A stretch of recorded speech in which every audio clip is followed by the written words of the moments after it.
Hey, everybody. Welcome to the show. This is the Weekly Spinner Rack. Hello out there, all you comic troopers.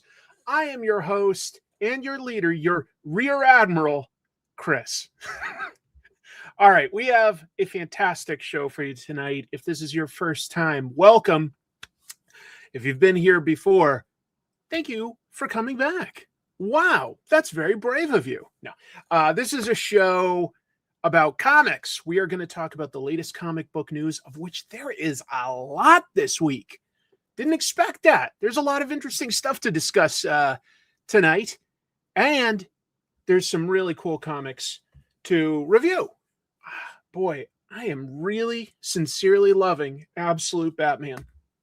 I thought I was kind of over mainstream superhero stuff, but you have the right take, and it brings me in. Good art, good stories. Yep, lots of good stuff to talk about. And I'll be drawing and just sort of updating you on some of the stuff that I've been up to lately. So tell you what, I'll start off with a double salute. I'll get the ticker running so that you know what kind of stuff we're going to talk about tonight. And I think that with that said, we should just get going because there's a lot of show tonight. So let's start with the news of the week. I think that that's a great place to start. Thank you, Self. You're welcome. We're sitting on top of the story of the century here. Put an ad on the front page. Cash money for a picture of Spider-Man. He doesn't want to be famous, and I'll make him infamous. Hi, guys. This is April O'Neil from Channel 6 News, and I am here in beautiful New York City.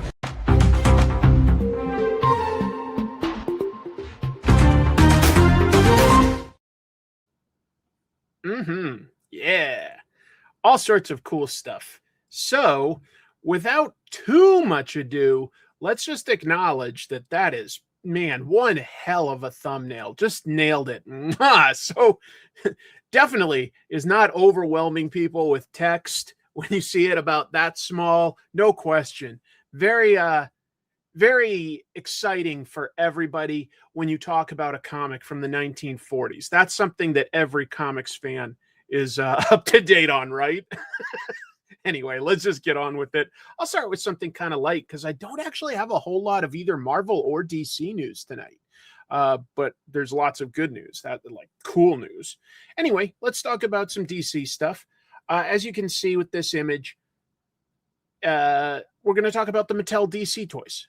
Now, McFarlane Toys has had the license to DC Comics ever since 2019. So going on, over 6 years, they produce 7-inch figures, the multiverse line. I think overall people like them in terms of who they choose and definitely the sculpting. They've improved articulation over the years. I don't know. I don't collect this stuff, so I'm not a full expert on it, but it looks to me like a pretty good mix of characters.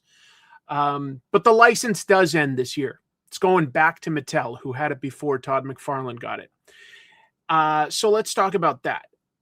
This past week, there was a toy fair in Nuremberg, which is definitely what they're best known for.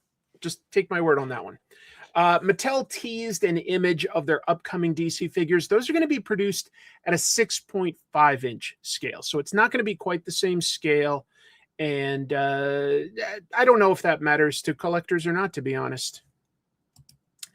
I would say 7 inches is average. Most of the, if it comes to me, it's a little bigger, but that shouldn't make you feel bad. 7 inches is totally average. Now, if you're smaller than 7 inches, that's definitely well below average. All right, we're joking. Jokes about penises. Oops, I said it out loud. Anyway, let's see what they've got going on here. This image here, those are just renders, not actual solid 3-dimensional figures or anything. So we don't know exactly what the articulation or the paint jobs will look like when it comes out, but this does apparently represent who will be in their first wave of figures. Yeah, bunch of Batman stuff, a little Superman, a few other figures. I get that. That's wave one that's coming. Apparently, they say fall 2026. Hey, a super chat. Thank you, Steve. Let's see. Baja Blastin' this Monday evening. Or to put it another way, if I take your super chat and I reroute it through the deflector dish for a positive syntax frequency, I believe I can get my replicator going, and ta-da! Zero sugar, Baja Cabo citrus. Close enough. Close enough. Thank you for the super chat. Much, much appreciated. Caffeine. It's what plants live on. That's an interesting question. How many Batman figures can one person buy in their lifetime? Probably a lot. Probably a lot. What else did I have to say about this? Just that the main line is said to be kid-focused. I kind of get that vibe from these colors. They're aimed at playability. But supposedly Mattel will have a separate collector's line that launches next year in 2027. We'll see. You know, I love comics so much. It would be way too easy to fall down a rabbit hole of collecting the Marvel Legends or the DC Multiverse figures. So I really just don't let myself do that. Some of them look very cool to me, but I don't know how I'd stop. So, yeah. Not Carbo Blast. Cabo. But I like the idea that it's like sugar-free, massive carbs. That's the trade-off. Yes, Brondo has electrolytes, which is what plants crave. I was making a little reference. The only thing I don't like about Idiocracy, because I do think it's hilarious, is it sort of makes the argument that intelligence is genetic, which is kind of a gross idea. To say that, like, you know, genetically smart people make smart people and dumb people make dumb people. That's pretty dark when you think about it. But anyway, hey, it's my sister. Hey, Jeans. Thanks for watching my singing and dancing show. What else have I got? I've got a little bit of Marvel news here. We shouldn't have been surprised by this, but look at that. Ultimate Impact. Ultimate.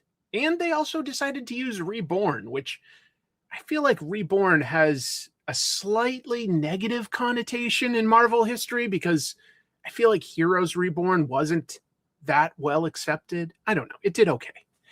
Anyway, Marvel this week had a press release teasing that not everything related to the Ultimate Universe is ending. They're ending their comics, but let's see.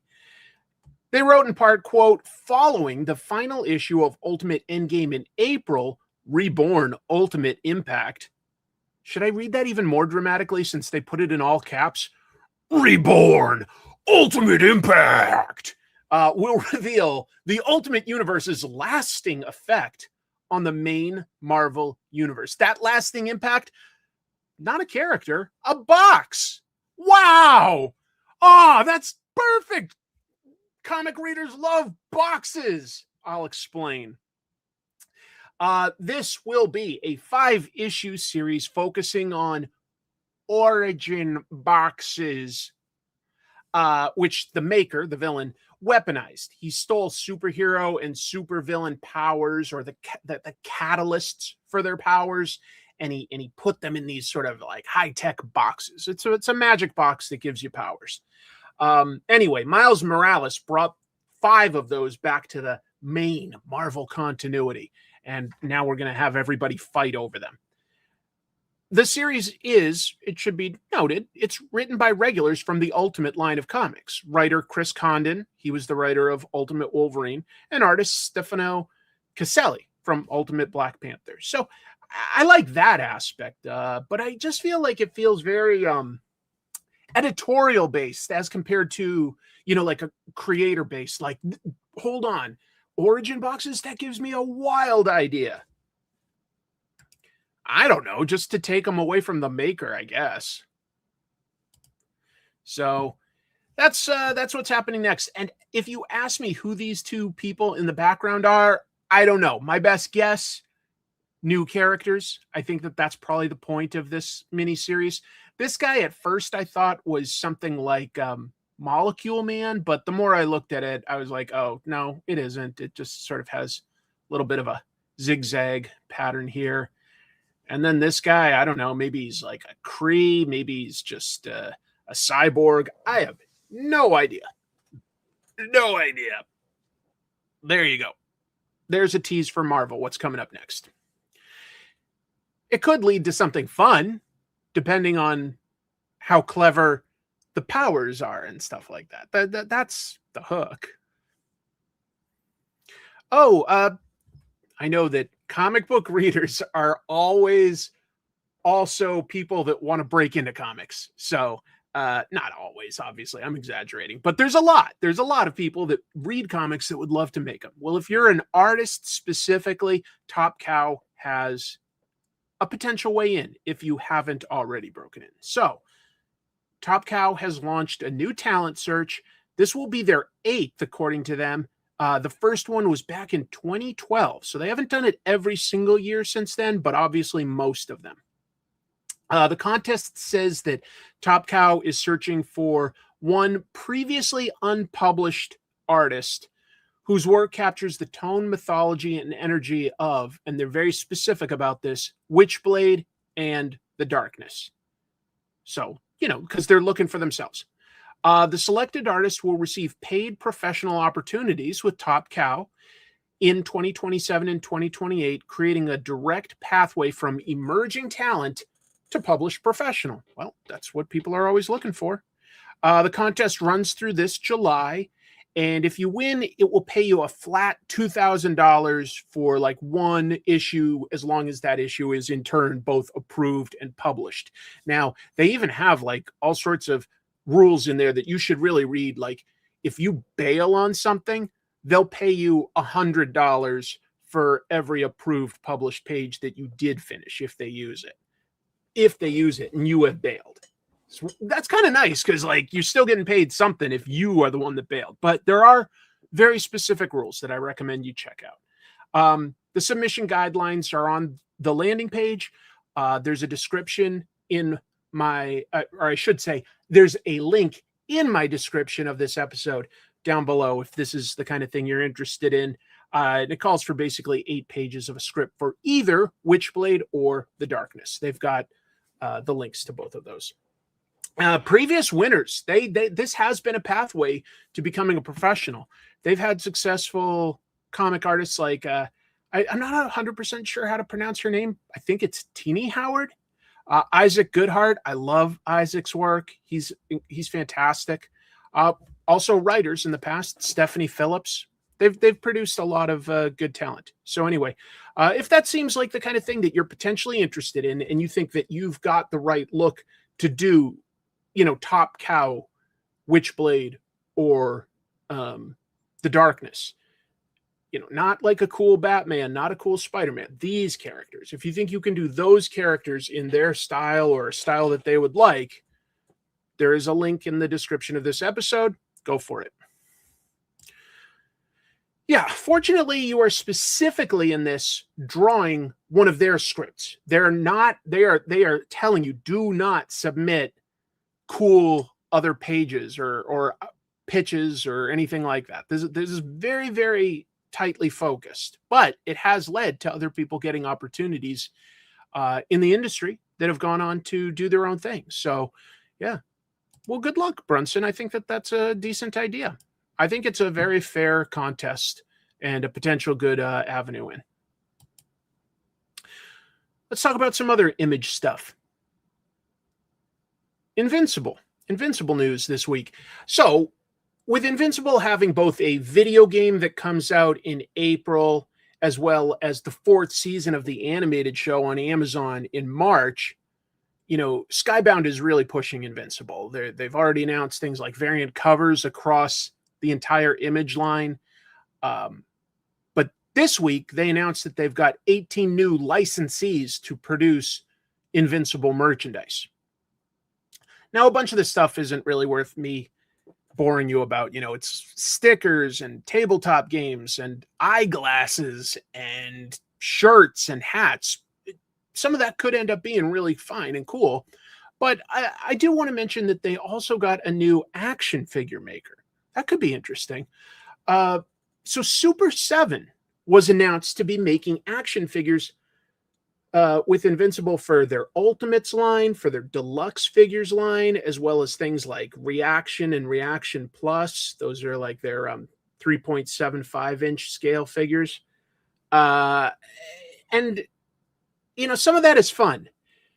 At the same time, I could have sworn it was only a handful of months ago that Super 7 said that they were like in danger of going out of business. And now they're getting this humongous license. So I was a little surprised by that. We'll see. I also want to point out this image is actually not Super 7. They haven't gotten to the point of renders or anything yet. This is by Jada Toys, because several months back we heard that Jada Toys got the Invincible license. However, first of all, there was no update on that because they were only announcing new licensees. But Jada was announced as specifically having the license to make figures based off of the comic books. So I don't know. You know, there could be, for instance, Super 7 is like, we're making toys based on the cartoon, not the comic.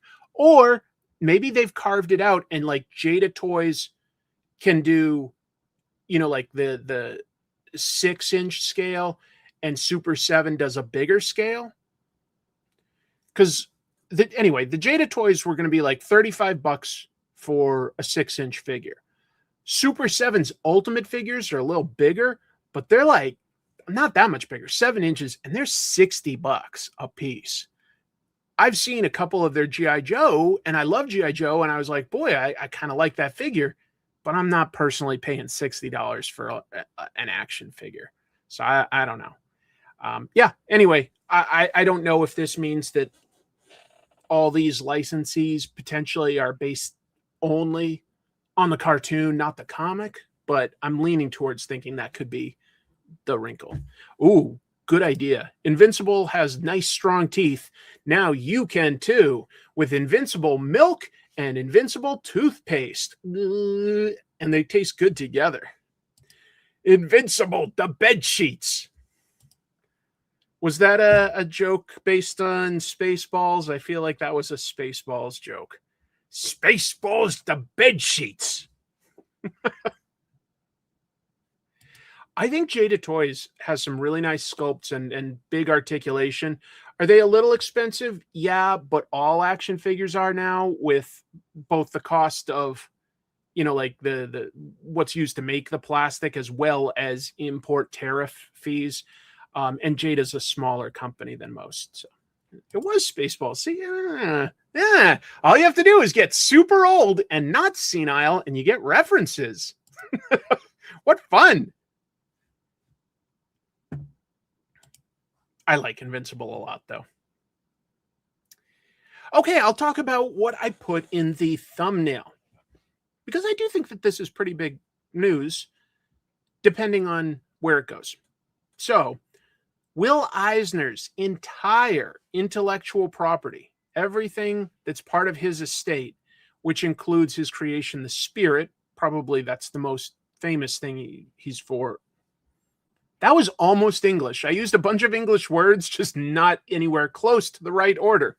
Anyway, The Spirit, he does have an unpublished 72-page graphic novel from 97. I don't know why that was never published. It's about The Spirit and everything he created. You know, Will Eisner is a fascinating character in comics in general, but specifically out of the Golden Age. He was kind of the only guy outside of comic strips, like in comic books specifically, and even in comic strips, it's pretty rare, to have retained the rights to his creation. He specifically negotiated to always keep the rights to The Spirit. So he would license stuff like that in his later days, but that has always been his. You can't say that even for guys like, Stan Lee, Siegel and Schuster, Jack Kirby. None of them like own their stuff. Let's see. Contract with God, first graphic novel. A little arguable exactly what the first graphic novel is, but it certainly has its place in comics history as far as moving the medium forward and telling a complete story in a very particular way. Yeah, he probably wasn't happy, but that doesn't mean the rest of us wouldn't be at least interested. So anyway, everything he owns is up for sale. So what happened is this. Will Eisner passed away back in 2005. And then his wife, Anne, passed away more recently, but still back in 2020. Ever since 2020, a guy named Carl Gropper, that's Anne's nephew, as well as Carl's wife, Nancy, have run the estate. They're Eisner didn't have kids that would inherit this stuff. So it was his wife's nephew and wife. But they're both in their 70s now, you know?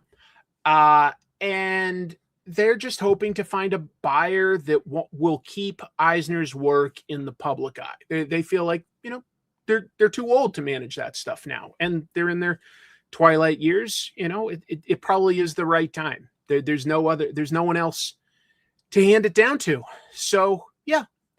Anyway, this will include the rights to The Spirit. It includes the rights to the other graphic novels that Eisner made.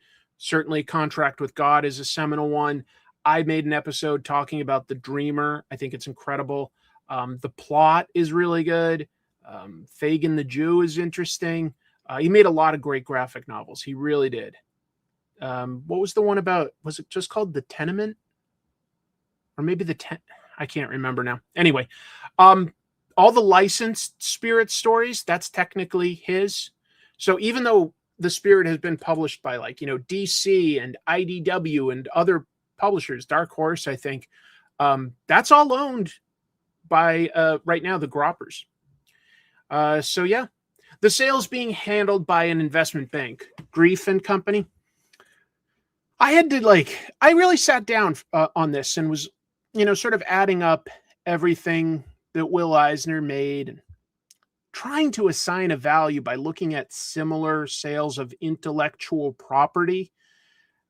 I think on the low end, it would probably go for at least $5 million. And I think, honestly, on the high end, as important as he is to comics history, like, you know, you got to factor in, well, what's his mainstream, you know, recognition of this stuff, or what can you do with this stuff?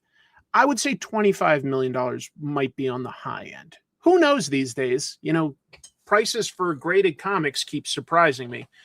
But, and I don't know who would have interest in owning The Spirit, but I assume a bunch of the different, like, movie studios would. I assume. I think it would probably be out of the budgets for a comic publisher specifically to buy. But I don't know. That's just my guess. I wouldn't call that necessarily an informed opinion. When does it go into the public domain? I'm pretty sure it was created in 1940. So isn't it something like 101 years? So like 2041 or something like that. It's still a ways off. It's still a little ways off. Yeah. Anyway. Yeah, I love Frank Miller, but that was a really bad adaptation. And I was so surprised at that, just because Frank had such reverence for Will Eisner. You know, they were real friends. They did books together and panels and just a lot of respect. But then he took The Spirit and tried to do it like Sin City, and it just was not. It was not a fit. Not a fit. I think that if you were going to do The Spirit again, either do it as sort of a prestige TV show or an animated movie. I think an animated movie could capture a lot of Will Eisner's style, which is kind of what the coolest part of his art is. But who knows? Who knows? Hey, if they can continue to make good comics like the ones Darwin Cook made, I'm all for other top tier talent making comics based on The Spirit. But I think animation would be the way to go if I had to choose one adaptation. I'm just excited about animation these days. I feel like The Ninja Turtles and the Spider-Verse movies, the success of K-pop Demon Hunters, the success of various manga adaptations like Demon Slayer. It's not that I'm a fan of every single one of those, but I think that they're showing you can do like really good stuff with animation, adapting some of these comics or comic adjacent ideas. Yeah. I would trust Brad Bird with it.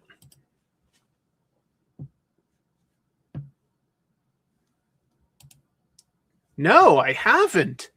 That's interesting. Brad Bird did a pencil test movie trailer for The Spirit all the way back in the 80s, huh? I'll look that up. That really sounds cool. I like it. All right, moving forward. Ha! Speaking of animated stuff, it's almost like I put this in an order. Look at this. We've got K-pop Demon Hunters. That was a massive hit and massively unexpected hit, just to be clear. You know, it took those directors 7 years to actually get that made. And then once they made it, Sony had no idea what to do with it. They're like, yeah, I don't think we should release this in theaters. We don't want to like put it on anything we own. Let's just sell it to Netflix. Like they just had no idea the response for it. They just did not know, which is kind of funny in retrospect. But every once in a while, an idea like that hits. Anyway, right now, the next step is Random House is rushing out a graphic novel version of it. And what it is doing, as you can kind of tell from the cover, is they're taking screenshots of the movie and using those as panels. When I was a little kid, I'm talking preteen, basically, sometimes a popular movie would release a book that told the story chronologically, and then you bought sticker packs, which were random, and you put the stickers were the screenshots of the movie, and so you like I had a Ghostbusters one and a Transformers one. Kind of reminds me of that, but it was like it was so insidious to sell that to kids because of course I was always blowing money on these stickers, getting lots of duplicates and missing key moments in the movie. When I was a young man, my father allowed me a sticker book.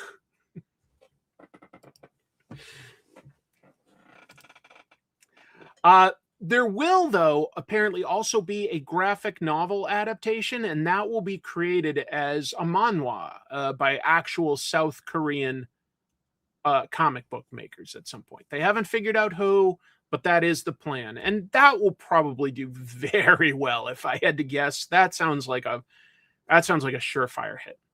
Anyway, to fill this gap until we get that version, there is a writer-artist, Stacia Deutsch, and she's releasing 4 graphic novels called K-pop Demon Detectives from March through July.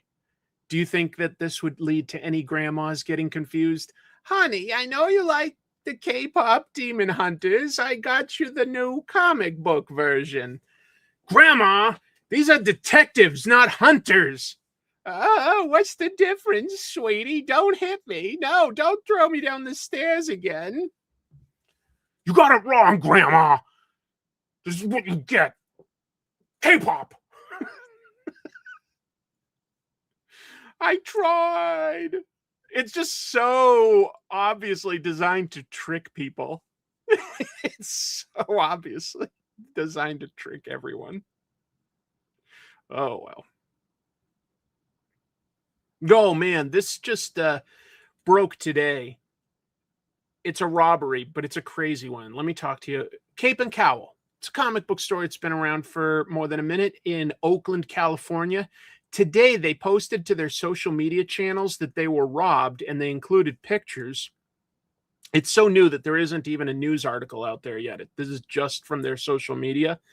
The store, they say, it remains open with normal business hours, so that's good. They say they don't need anything, just good vibes.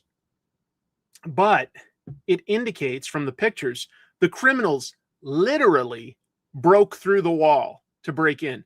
This is like on the right-hand side here. This is like the front door into sort of a lobby area, a vestibule. And as you can see, they ripped out the drywall and insulation. And then in this picture to the left, they came into the front corner of the store, just pushed over a shelf, and I guess stole a bunch of stuff. Now, the store didn't list what specifically was stolen yet. They might be honestly keeping that a secret, like it's only something they told the police so far. So there might be a reason for it. The photo shows that they even damaged the cash register. I doubt they would have even had cash in it after hours. So that just seems like, mean-spirited vandalism. But I just thought that was wild, that someone literally just was like, we're going to break through the wall. That's how we're going to get into the store. That's your comic shop? Oh, I'm sorry. The American version of the Louvre heist. Yeah, that's as good as we've got. We've got a few nice comics. No, our precious heritage. No. Look at Superman looking all judgmental in the corner. Oh, not impressed. The real kryptonite is stealing. Yeah, I agree. I hope that insurance, and I would imagine it would cover at least most of it. But weird. I've seen broken windows. I've never seen someone like, I'm going to punch through the wall. What do you think you are, the mole man? Did somebody else say mole man? Oh, I must have subconsciously seen that. Sorry, Derek. I wasn't trying to steal the joke. You know what? Best that I just end the show right now. I should be canceled over that. I basically stole Derek's joke and tried to get away with it. There's no question. Anyway. What a bummer. Speaking of theft. I was fascinated with sort of the meta aspect of this, but a Japanese agency that's tasked with battling manga and anime piracy, they estimate that they're losing billions of dollars every year to piracy.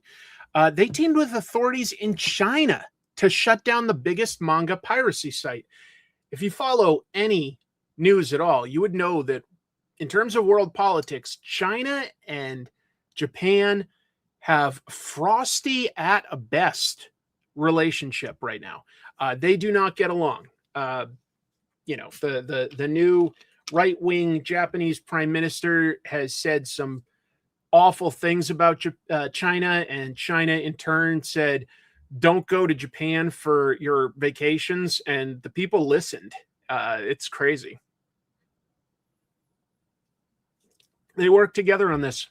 It's called the Content Overseas Distribution Association, or CODA, and they worked with cybersecurity experts to identify the operator of a site called Bato.to.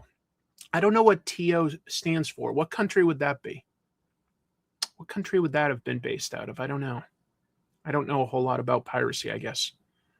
Anyway, CODA filed a formal complaint for this back in September. And in November, Chinese authorities question a man in his 40s who lives in the Guangxi Zhuang Autonomous Region. And the operator obtained illegally uploaded manga using a method known as scanlation, which scans and automatically with AI translates comics. Apparently, the site had content in like 50 languages, got about 350 million visits a month. So it was pretty big business.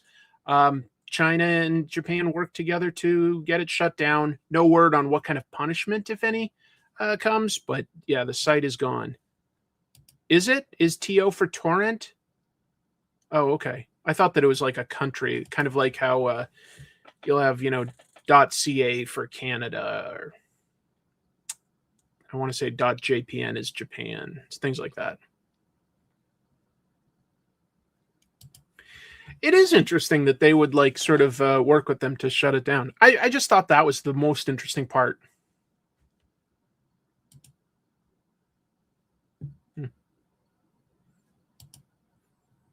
TO is Tonga.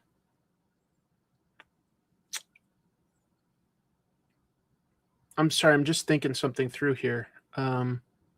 Yeah, Tonga is its own country. They could potentially have like no real laws on censorship or anything like that. Not censorship, copyright. Yeah. There are probably several countries that allow it. So if you just sort of route your stuff through that country, they're not going to enforce it themselves. This version was an ad-infested aggregator, so no big loss. Okay. All right, what else? Let me pivot from here to talking about some manga. So, the American Library Association's graphic novel and comics roundtable announced its 2025 Outstanding Comics Award for Adults. It gave honors in the series category specifically to the 3 volumes of Search and Destroy.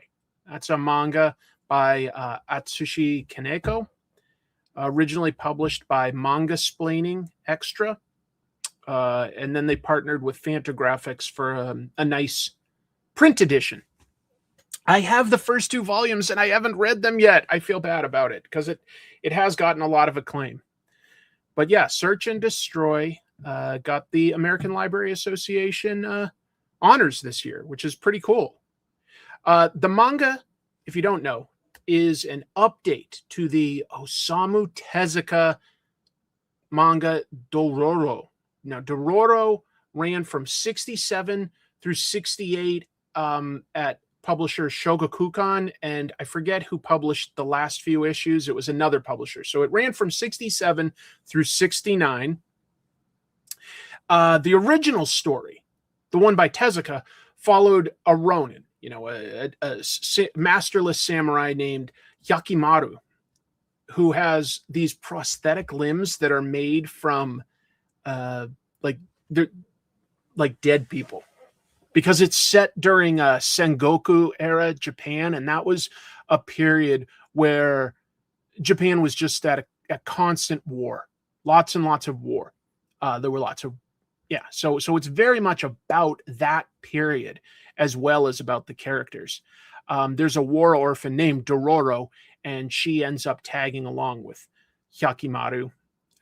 Hyakimaru has to slay a certain number of demons in the world, and as he does, he gets his limbs back. But until then, like the sort of fake prosthetic ones that he wears make him basically invincible because they're from like dead bodies. It's a supernatural thing. It's kind of cool. Atsushi Kaneko's remake moves the story to the future, and instead of demons, it's like robots and cyborgs and stuff. So just a little bit more of a sci-fi instead of purely supernatural take. I said it ran from 67 to 67, you're saying? It ran from 67 to 69 ultimately. Originally 67 to 68 at Shogakukan, and then a few more issues in 69 to wrap it up.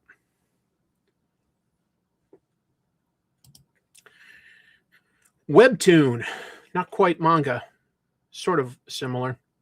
The Xbox game Sea of Thieves, as well as Webtoon Entertainment, they officially launched this week Sea of Thieves, The Last Bite. And that's a new original comic book series that adapts the sort of setting and characters from the Rare video game. Rare is a video game maker.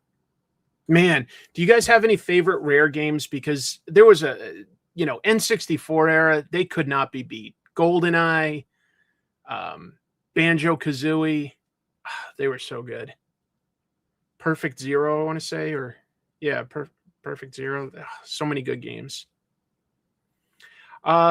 This new webtoon is illustrated by Roald Marcelius. It's written by Chris Alcock, and the series expands the Sea of Thieves lore. They've got a new crew, a sinking ship, a mystery. Yeah, I think Rare did do Killer Instinct. There. Oh, yeah, sorry. I spoiled a small thing in Dororo. I feel like it's been out since 67, folks. Anyway, here's the if you have either Webtoon or Xbox Live, one or the other, you can get something extra. And that's kind of why I'm mentioning this. So Xbox Game Pass subscribers on all tiers can now enjoy a month of Webtoon Premium at no extra cost. That includes 100 monthly credits to unlock episodes of, the Webtoons and a bunch of other stuff. Who cares? And Webtoon Premium subscribers will get an in-game emote. So I thought that was a little cool. But the bonuses do need to be claimed by February 13th. So if you're either on Webtoon or Xbox Game Pass, just know that you can get that free stuff, but you have to claim it by the 13th. So pretty soon. Yeah, Rare went up and down, but they had some really great games at one point. Yeah. Donkey Kong Country, that's right. I think Chrissy really liked that one. My wife. And one other thing about Webtoon. So, Netflix Japan announced that it's adapting the popular Webtoon series Viral Hit. They're going to turn that into a live action TV show, and that's going to launch May 28th. In my experience, the stuff that both Japan and Korea has adapted from Webtoons tend to be really good shows. Anyway, the series is based on the comic of the same name by Taejun Park and Kim Jong-hyun. The live-action adaptation follows Kota. He's a bullied high school student, but he realizes that fighting could actually be profitable after a fight with a classmate gets streamed to, I forget what they call it, but it's like a knockoff of YouTube in universe. And it goes viral. So he launches a streaming channel and tries to become a better and better fighter to make money.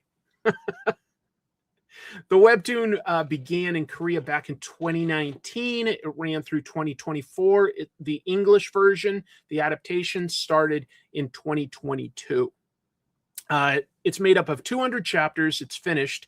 They're divided into 10 volumes. Volume 1 of the English print edition came out last April, so not quite a year ago, and it contains the first 8 chapters. But yeah, just a story of somebody that gets bullied that turns into a fighter. It's kind of cool. Bullying is a common theme. They also love stuff with zombies. Those are two things they do love exploring, no question. But I'm curious about the TV show. Oh, but I did cancel Netflix, so I guess I'm not as curious anymore. Never mind. I forgot that I canceled Netflix. I won't see it. Moving on to the next piece of news. The Exorcism at 1600 Penn.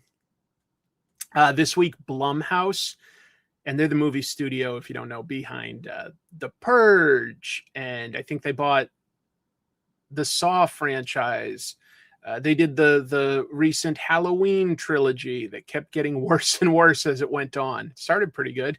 The Invisible Man, that was actually a really good movie. Five Nights at Freddy's, makes money. Anyway, lots of horror. They do a few other things too, but they do a bunch of horror. They announced the plan to adapt this comic into a live action horror film. So last August, IDW began publishing the 4-issue series. It's by Hannah Rose May and artist Vanessa Del Rey. Hannah Rose May has been an actress. She was on the final season of Curb Your Enthusiasm. Hey, Dave, West Coast Dave Andrews was in the background of something like season 4 or 5 of Curb Your Enthusiasm. But she also has written a bunch of comics. She's written Star Trek. I know she wrote Harley Quinn. She created a really cool Image Comics series. What's it called? Something like Rogues Gallery, I think she did, which is about an actress who plays a superhero, and she comes home, and there have been some people that did a home invasion, like scary, like Purge style, and she's dressed up like her superhero character, and she has to fight them. As the title implies, it's a supernatural story set in the White House. And the sequel to it, the comic sequel anyway, The Exorcism at Buckingham Palace, begins this March. It's a decent premise. It's a decent premise for sure. I get why Blumhouse would want it, because, you know, it could become a series too. So I get why they wanted to do it.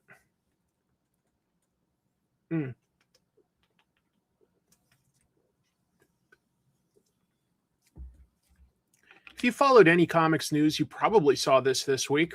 I'm pretty excited. I like all the people involved in this. Let's talk. Amazon Prime Video picked up an 8-episode series that will be based on the comic Sex Criminals. That was by Matt Fraction and Chip Zdarsky. So as you can imagine, it is pretty funny. It's cool. It's very cool. The comic follows Suze. It's mostly from her point of view, to be clear, but also John. And they each have the ability to stop time for a little while when they have sex. And then when they have sex with each other and realize that the other person isn't frozen, they're like, oh. And they decide to use their abilities to start robbing banks. They have sex and start robbing banks. Well, the show is going to be produced by Kumail Nanjiani, Emily Gordon, his wife, and Sei Chun. So I like all those people. Kumail will also star on the show. I don't know if they mean he'll be John or something else. He's previously been in some comic adaptations. Eternals would be the biggest one, but he played a small role in The Boys. He did a voice in Men in Black International. So those are comic book adaptations.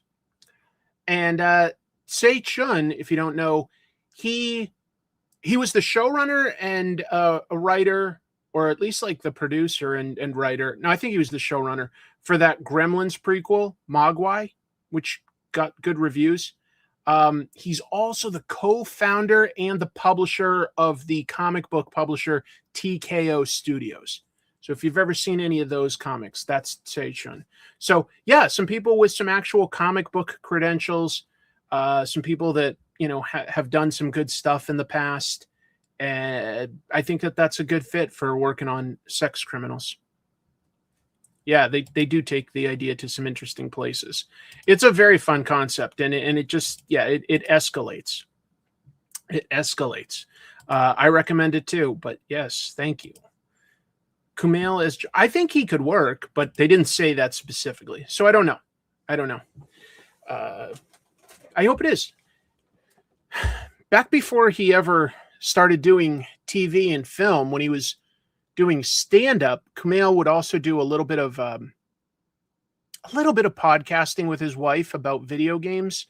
But even before that, when he would just sort of talk about video games in his stand-up, it meant I reached out to him. I used to do, like, this was a long time ago now. This is probably like almost 20 years ago. But my friends and I did a podcast about Call of Duty. And I did an interview with Kumail about, like, just Call of Duty and joking around about that. And so I've been a fan of him for a very, very long time. He's always been very down to earth and kind. And yeah. That would be really cool. That's a good idea. That's a good idea. Oh, that's right. He did do the X-Files podcast. I forgot about that. He got busy, didn't he? He got busy. Huh. Wild. Now let's see what I chose to go after this. Okay. I could have gone two different ways with segues. I went the classier way, and I couldn't remember. But yeah, I went the classier way. So we were talking about Amazon adapting Sex Criminals, the comic, into a TV show. Now, I got to tell you that Amazon may be affected with Comixology, because this week, Amazon announced that they're laying off 16,000 employees, primarily corporate. Primarily corporate. Either immediately or they're going to have their last day in April, depending on what they need them to finish. That is a lot of employees, first of all. That is a hell of a lot of employees. 16,000, most companies don't even have that many. But to be clear, Amazon has 1.58 million employees. So while it is a huge downsizing, proportionally, it's not as big. But anyway, while Amazon did not announce this, Comics Beat reports that this downsizing will get rid of the last of any remaining Comixology staff. So this is probably the end of Comixology. We'll see. But Amazon continues. Like, if you went right now, there is a Comixology. Day and date, you can get comics digitally for pretty much every publisher. You know, Image, Marvel, Dark Horse, DC, IDW, they're Archie, they're all on there. They're all still on there.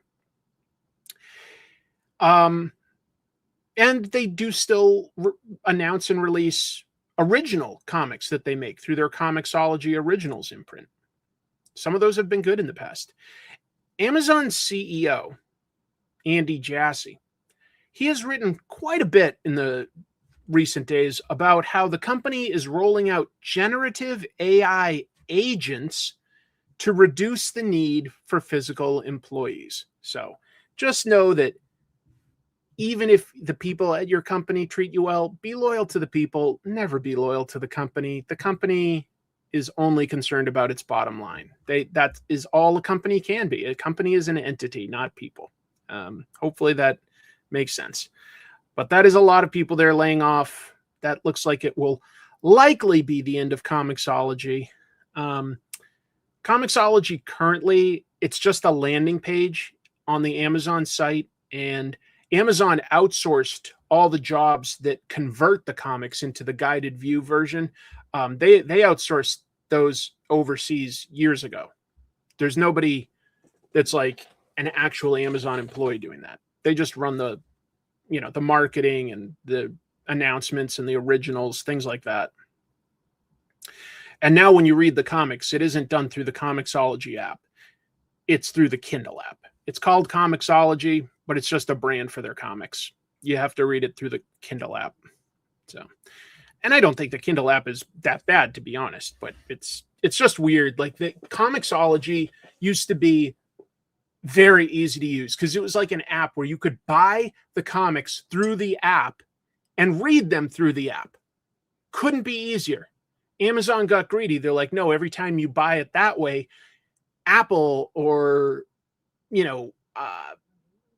Android gets a portion of that sale. No, we want it all. So we're going to create a much shittier version and make a lot less sales. But we're going to get all of it. Brilliant, guys. Brilliant. Some of them you can get like day and date. Some of them you can get day and date. Yeah, it was just, all things considered, I guess it was a fairly brief window, but sincerely, for a while, Comixology was a really easy way to read digital comics. It was really nice.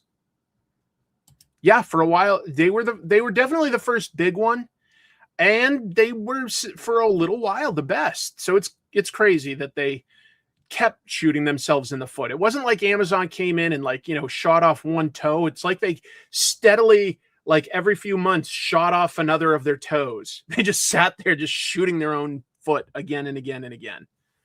Crazy. The panel-to-panel navigation reading was awesome. Yeah, guided view, which still sort of works, but it within Kindle. Weird. Oh, okay. I thought you really had numbers there. I had to read how big that number was. Anyway, I'll keep going. There's other news. This was cool, man. This was cool. Did you see this photo, first of all?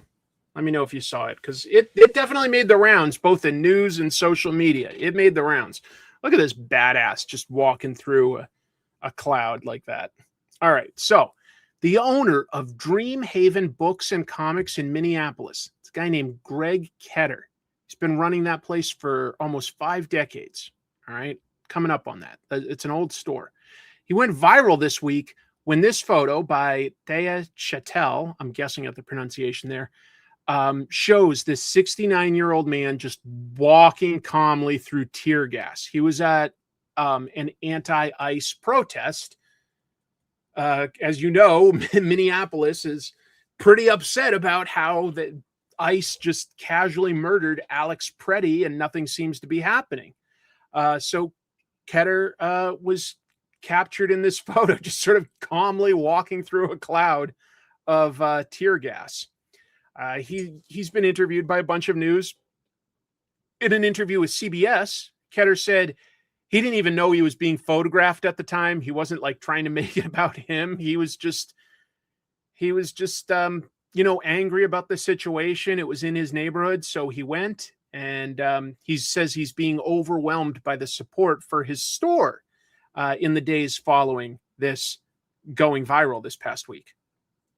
USA Today reported that in the few days after this came out, which is still like this week, sales jumped 700% at his store. So he's getting a lot of support. The people of Minneapolis are very much on the same page here. And there is an old GoFundMe, apparently, that was designed to help repair the store at one point. So people have found that and been donating. Ketter says, hey, the store doesn't need that. So all that stuff that was donated, he's going to just redirect to local food banks. This sounds like a win-win. This sounds pretty awesome. Anyway, Dreamhaven Books is about 3 miles from where Preddy was killed. Ketter says he's been to previous anti-ICE protests. But yeah, I get it. This is his neighborhood. He just wanted to show up. They're firing tear gas. And this 69-year-old is just like, whatever. Just another day at the office. Good for you, Greg. Good for you. And I'm glad to see that people are supporting you and that your store's doing well. It's a nice story. I don't call this, I can't quite call it a feel-good story because of how dark it is, what it's based on. But it's a little bit of a bright light in a dark time, right? Don't mess with old people. We'll walk through hell to prove a point. That's awesome. That's awesome. As someone who's been tear gassed before, I legitimately cannot imagine the misery Greg went through for this photo to happen. Yeah, I also have, from my superhero days, had a little bit of pepper spray get in the eye, and it is pretty miserable stuff. It's really, really strong. It's really strong stuff. It knocks you on your ass. I've got another thing related to this. So, ReedPop. ReedPop, first of all, runs a bunch of large comic book conventions. New York Comic-Con, Chicago's C2E2. In my backyard, Seattle's Emerald City Comic-Con. Lately, in the last couple weeks, fans were concerned over ReedPop's potential relationship with supporting ICE. What does that mean? I'll explain. There's a couple layers and some nuance. So this week, ReedPop released a statement about it, about how they do not have anything to do with the services that their parent company, Relics, provides to ICE. So ReedPop is owned by Relics. Relics has another company that does help ICE. So specifically, LexisNexis. That's owned by Relics, just like ReedPop is owned by them. LexisNexis has provided data tools to ICE since 2023. Not since 2023, since 2018. 2023 was when they had a lawsuit. 2023, they did win that lawsuit. They successfully said that they do not actually help ICE target immigrants. They provide them with some data tools. But just so you know, Relics owns both LexisNexis and ReedPop. How much that matters to you is going to be an individual choice. I do see a separation there, but it's not great. Here's what ReedPop wrote. We hear you and want to correct some false information that has been circulating on social media. We at ReedPop do not sell customer information to the U.S. Department of Homeland Security and U.S. Immigration and Customs Enforcement. ReedPop RX, Reed Exhibitions, operates entirely at arm's length and independently. None of our data is shared for marketing or commercial use by any other entity within our parent company. We remain committed to creating safe, inclusive, and welcoming environments. Our community is made up of people from different backgrounds and identities. We stand by our principles of inclusion and belonging. We see you, we hear you, and all are welcome here. If you want more information on how we collect, use, and protect personal data, please see the RX ReedPop privacy policy. And they've got a link. Yeah, it's not super clean, though. It's not super clean. Technically, if we take them at their word, and I don't see any reason to not believe anything that they said in their statement. It sounds like they don't share any customer data with, LexisNexis or with Relics. They're basically run completely independently, which would make sense. A lot of companies have a parent company, but they get to run themselves.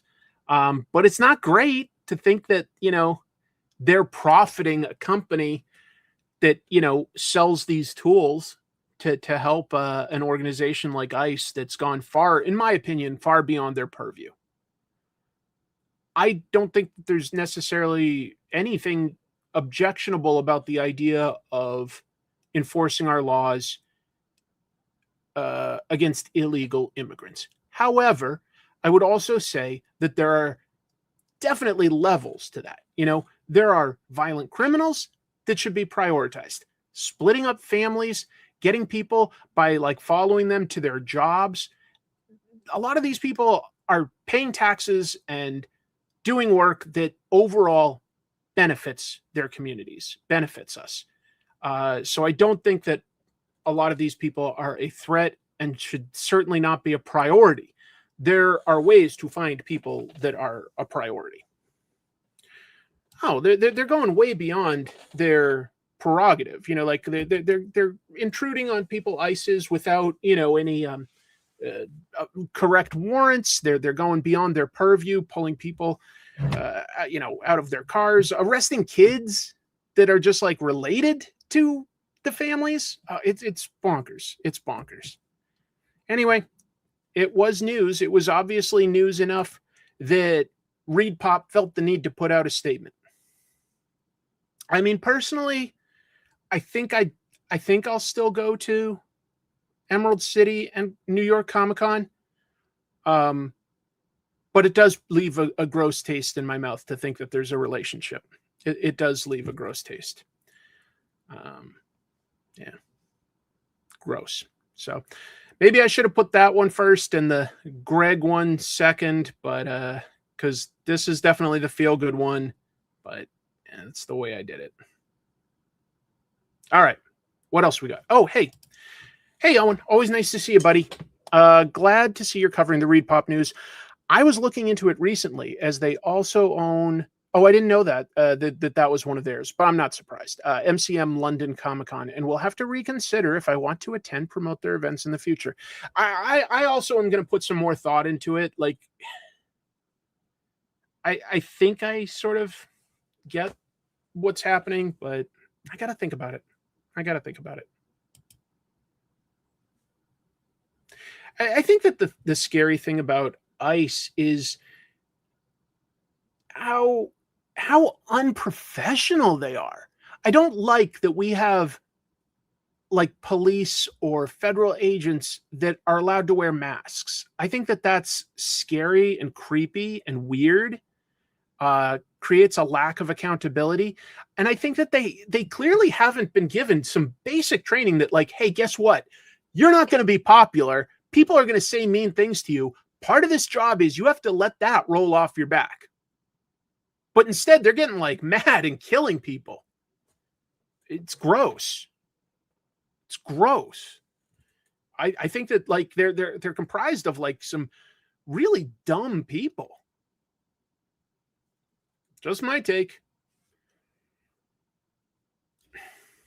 And by the way, in the Obama years and the Biden years, they deported a lot of people.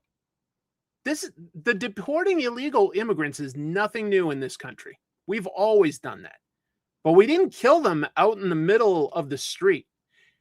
Also, if people think that protests are new, no, we definitely protested Obama too. We might have been yeah, like, we voted for this guy because of his policies and stuff, but trust me, there were definitely parades and protests against how far the immigration enforcement was going. There definitely were, even when there were Democratic presidents. Just want to put that out there. It's so ironic. Like a few years ago, you can't tell me to wear a mask, and I should have the right to carry a weapon in public. And then all of a sudden, we're going to say, like, no, it's okay if they wear masks, and you should carry your papers on you to show that you're legal. And I'm like, I can't even figure out those mental gymnastics. I cannot. But I'm getting away from like any sort of comedy as well as comics. I can't help but feel passionate about how crazy things are. But I'm gonna try to keep going. Enough shitting on America. Time for me to shit on France. Not really, but a little bit. Anyway, this past Thursday would have normally been the first day of the annual Angoulême Festival for comics. But of course, it was canceled this year after most artists and publishers said that they would boycott the event. And they did that over complaints about how the show organizer, 9E Art Plus, is run. In its place, in the place of the event, the president of 9E Art Plus, Frank Bondu, announced at a Paris press conference on Thursday that his company and the Angoulême Festival Owners Association, FIBD, will launch legal action to block the ADBDA's plan, and I'll explain who ADBDA is in a second, but to block the plan to replace FIBD with a new festival instead, which he called unfair competition, and he argued that he had a contract through 2027. Okay. Anyway, ADBDA, first of all, is the Association for the Development of Comics in Angoulême. Okay? It's their job to have a convention. They don't run the convention, but their job is to sort of approve.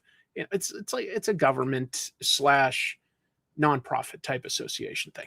Anyway, last week they announced plans to find a new organizer and create a replacement show, possibly a couple months later, early spring. Okay? In 2025, if we jump back a year, just before the last Angoulême Festival, there was an expose in Humanité magazine, which revealed all sorts of claims of financial improprieties within 9E Art Plus. It also, the biggest thing that like people objected to was they dismissed an employee after that employee claimed that they were sexually assaulted. I shouldn't have said that word on YouTube, but whatever. They were dismissed after they reported that happened at the Angoulême Festival. Instead of investigating it or anything, they fired this person. That's pretty gross. That's pretty awful. Anyway, Bondu held a 2-hour press conference this past Thursday, and he claimed that he alone made the 53-year-old Angoulême Festival internationally renowned, and that many of the complaints against its operation over the years were contradictory and largely not the fault of his company. I said before, it's a good thing, I think, that they were starting a new convention, they being like the town, but there was definitely going to be a lawsuit. And what do you know? 1 week later, there's a lawsuit. No surprise. But like the ego on him to say like, oh, it was me that made Angoulême as successful as it was. It was like, my dude, it's a long running festival. Can you imagine if like tomorrow, Rob Liefeld claimed that San Diego Comic-Con became popular because of him? And he wouldn't do that. That's too far for Rob, but that's like the level of disconnect I think that we're getting. Crazy. I'd love to visit Angoulême. It has some beautiful old buildings, and I love the idea of going to any giant European Comic-Con. I think that Angoulême would be really interesting, but I wouldn't go if this current organizer was running it.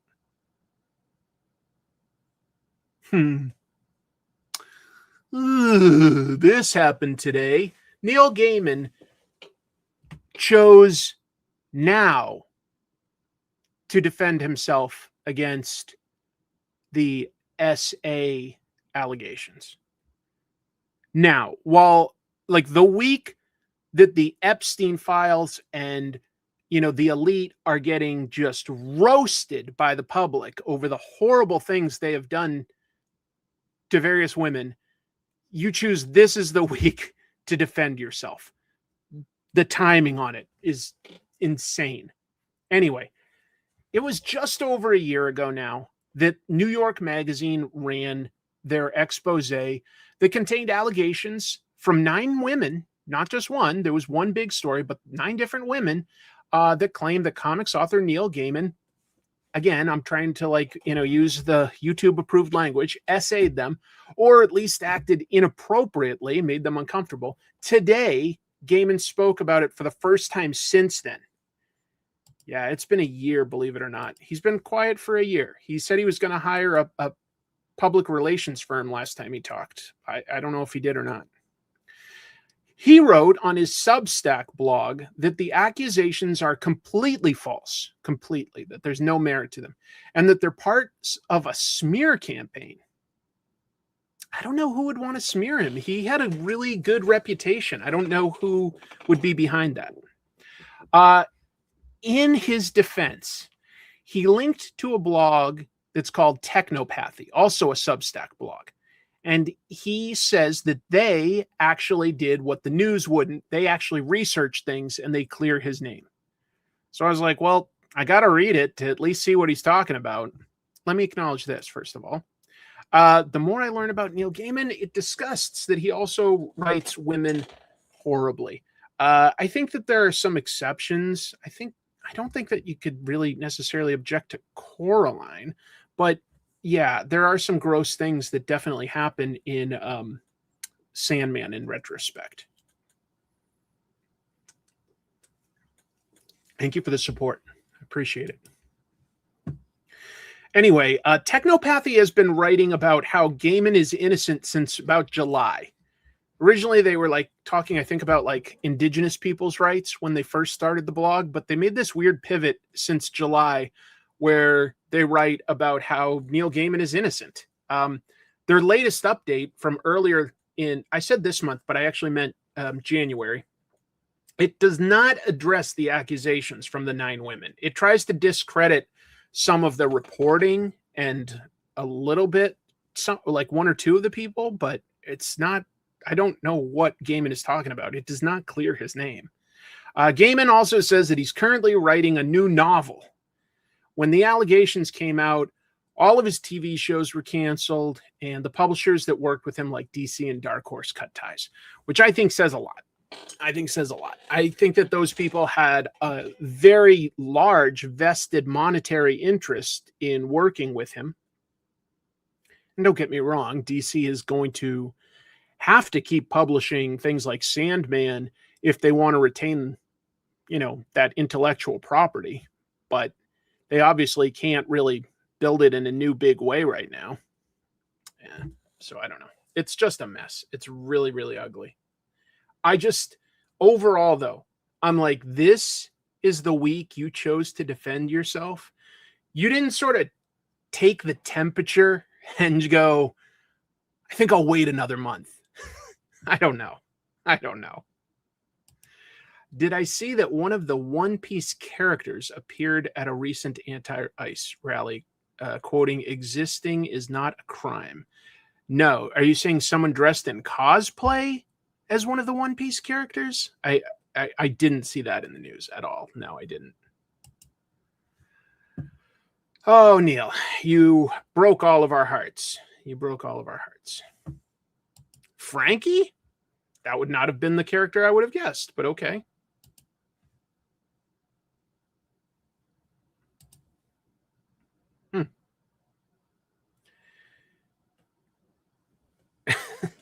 Here's a sort of a quick one, and this is really me passing on Bleeding Cool. So Bleeding Cool reports that 2 of the executives who run Ghost Machine left the company recently. The site argues that case by pointing out two names that went missing from the publishing indicia. You know, when you open a comic, I don't know how many of you bother to read the indicia. Where is it? I expected it at the very front, but it looks like DC decided to put theirs somewhere else. Hold on. Didn't expect that. That's weird. Well, I don't know where they put the indicia. Usually it's on like the inside front page here. Indicia is. Maybe image is more standard. Yeah. If you ever look at the stuff down here that says like where the offices are, who the corporate leadership is, beyond the credits of who made the comic, that's the indicia. It says like what month something was published, what issue and volume it is. It gives you addresses. It gives you like, yeah, who's in charge. Anyway, so Bleeding Cool said that two names disappeared off of that. That's right. Winston does a bunch of the design work for who just did the Alcatraz book. Sorry, Winston. All of a sudden, I'm blanking. Which company you work for? I'm sorry. Anyway, I like Redcoat a lot. I read that's a Ghost Machine book. I like Redcoat a lot. Oni, thank you. Sorry, for some reason I kept going like Vault, Mad Cave, and I go no, it's like a bigger one that's like had a bunch of announcements lately. Yeah, Oni, sorry. Just a brain fart. Thank you. Anyway, so here are the two names. Jamie Iraklanos. He's been a TV producer on shows like Swamp Thing and Comic Book Men. Bleeding Cool says, quote, he was at DC Comics for over 6 years as creative director, creative affairs, and then director of development, joined Jeff Johns as VP of development at Mad Ghost Productions for over 5 years, which predated Ghost Machine, which he joined in 2023 as senior vice president, development and production. However, his credit disappeared between Geiger number 12 and 13 around March. Bleeding Cool hears that his departure was not at his own doing. Gossipy. Bleeding Cool continues. Corey Salter, senior vice president of Ghost Machine since January 2023, previously VP creative and business development and the executive overseeing development, is now demoted as of this month on his LinkedIn to senior advisor. Bleeding Cool heard that he resigned his position. I don't know if any of that's true. And I don't know if it would even affect Ghost Machine, to be honest. I mean, they're obviously not the creatives, but a company does need key executives to run. So I thought that was interesting. But it might not mean much of anything, to be honest. Sorry. Just, it's more like I'll mention it here and we'll see if there's follow-up news from this. But this might honestly be something that amounts to nothing. Vampire on Aisle 6. So comics artist writer Zoe Thorogood. I'm a fan. I like her sort of lean Claire, bande dessinée art style. I like how deeply personal her books are. I like that she talks about mental health in a way that I really relate to. I especially recommend It's Lonely at the Center of the Earth. Anyway, she posted to her social channels the cover here, as well as 3 interior pages of a comic that she's making with her partner, musician Joe Whiteford. Oh, let me acknowledge this. Hey, Chris, wanted to tell you about what you said earlier involving America's brutal task force, considering what they're doing is anti-American. Yeah, I would agree with that. I'd agree with that. America is comprised of immigrants. So, yeah. Thanks for the super chat. Very, very kind of you. Anyway, this is Zoe's new book. Zoe describes Vampire on Aisle 6 as it's a funky little horror story about a vampire trapped in a grocery store. It's based on a story idea Joe's had for centuries that I padded out and injected with my own brand of horror sentimentality. It'll be released with an album that Joey is writing. Joe Whiteford is, I forget the name of his current band. I'm sorry. All of a sudden, I do know it, and all of a sudden, you guys know I'm bad at names. He was at one point part of like a Christian band, but then he like left that and now he does his own thing. But it's still like sort of folk music, I think is fair to call it, folk rock. She also posted a video to Instagram. I recommend watching it this week. It's got her and Joe playing a song from the album. Zoe's playing the banjo. Joe is playing the guitar and singing. Just an interesting idea. A vampire that like, is trapped in a grocery store because he lost track of the time. And yeah. Folk punk, huh? That's the genre they call it? Okay, fair enough. I think he's trapped like he went maybe to like a 24-hour grocery store and then the sun came up or something. Thank you. Harley Poe is the name of Joe's current band. Anyway, the interior pages are worth checking out. Zoe is a great artist and like finds a way to get like deeply personal with her stories, deeply personal. So yeah, I thought it sounded kind of exciting and different. I feel like comics can do just about anything that you can do in other art mediums, with the one exception that you can't usually actually include music within the comic itself. You could have like a link to it. You could have a soundtrack that's separate, which is sort of what this is. I think music's important and can enhance and add to a story tremendously. I think most movies wouldn't work without the right music, or TV for that matter. To say nothing of music itself being like, a storytelling medium. But I like the idea of an album and a comic coming out together, but not necessarily being a literal one for one of each other. I like that idea. And then I saw one thing worth recommending after this. Oh, I'll just say that no details on a publisher. There's no indicia or anything. There's no timeline. So I don't know exactly that. All I can say is that the story idea, the art itself, and the music were great. Yeah, and sometimes Rick Remender has released like a soundtrack that he recommends going with his books, and I think that's really cool. What instrument would you play in a folk punk band? By the way, Chrissy was basically in a folk punk band when I met her. She played the electric violin. There was an upright bass, drums, and the lead singer mostly played guitar, but sometimes he'd pull out either a banjo or what does a Weird Al play? It's not coming to me. I am definitely losing my mind. So I was like the roadie for them in a way. Like I would set up the music. I could play the triangle. I'm terrible at music. Accordion, thank you. Accordion.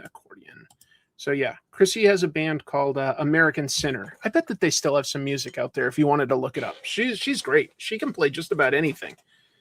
We've got, cellos and synthesizers and all sorts of different, a saxophone. Chrissy can play just about anything.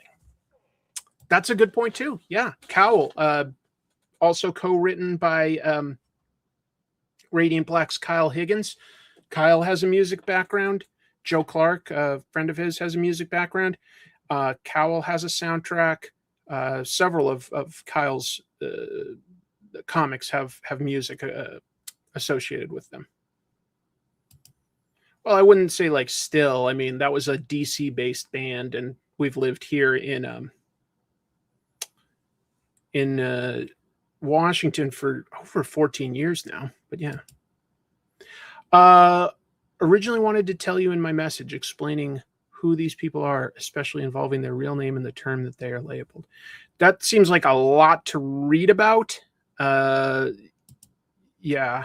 I totally valid stuff to care about, Charlie, but more than I can really do a deep dive into in this format. Sorry. And ignore my sister's comment. She thinks she's funny. She might be, but I don't want to give her credit.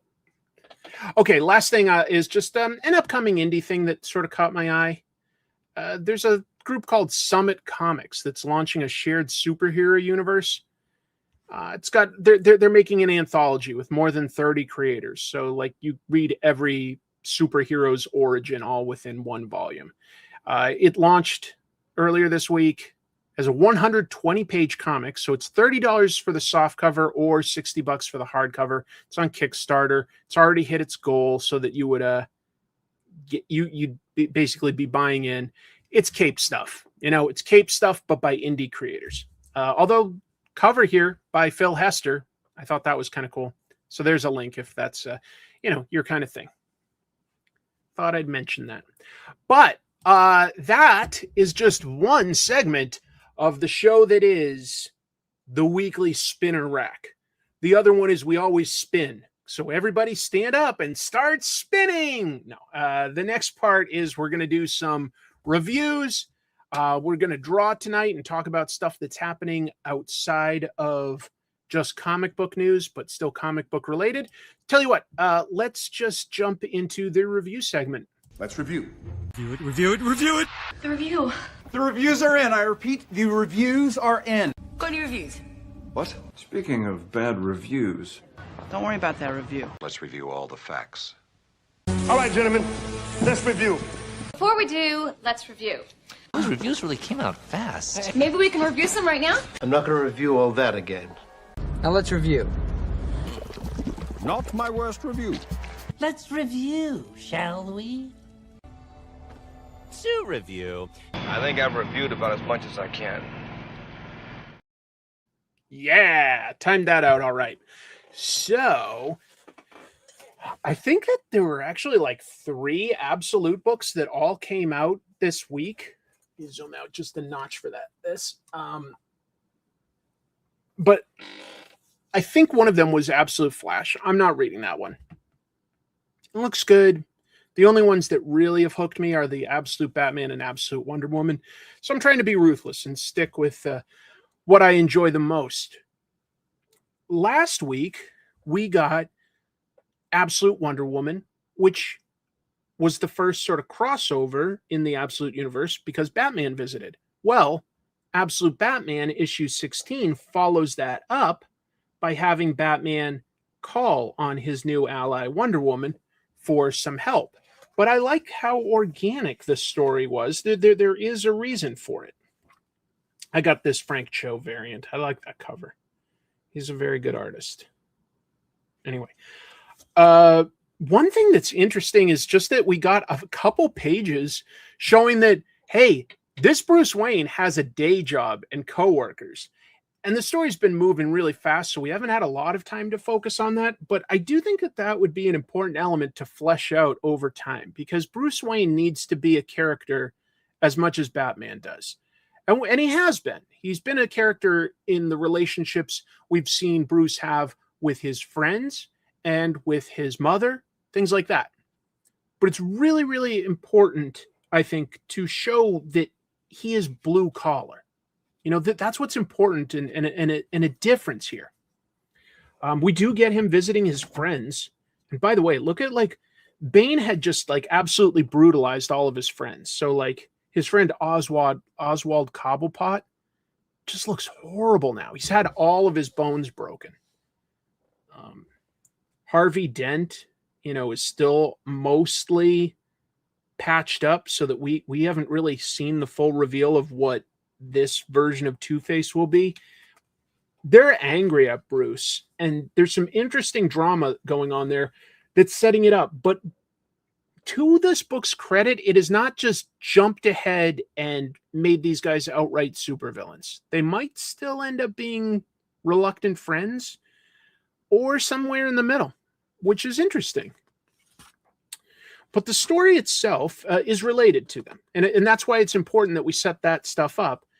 He calls on Diana, he being Batman. And she's like, hey, didn't expect to see you this soon. What do you need? And he's like, well, magic. And I hadn't really considered that as an option yet. But, if I look at your Greek mythology, there's all these things of beasts or men that have been turned into beasts. And he's like, my friend Waylon was turned into basically a crocodile man.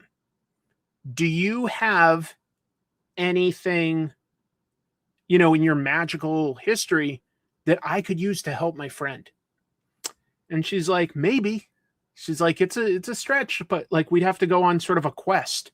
And so most of this book, just to be clear, is them on a quest that takes days and days and days. In a very dangerous sort of fantasy land, okay? And they get to know each other in some interesting ways. There's some good action and stuff.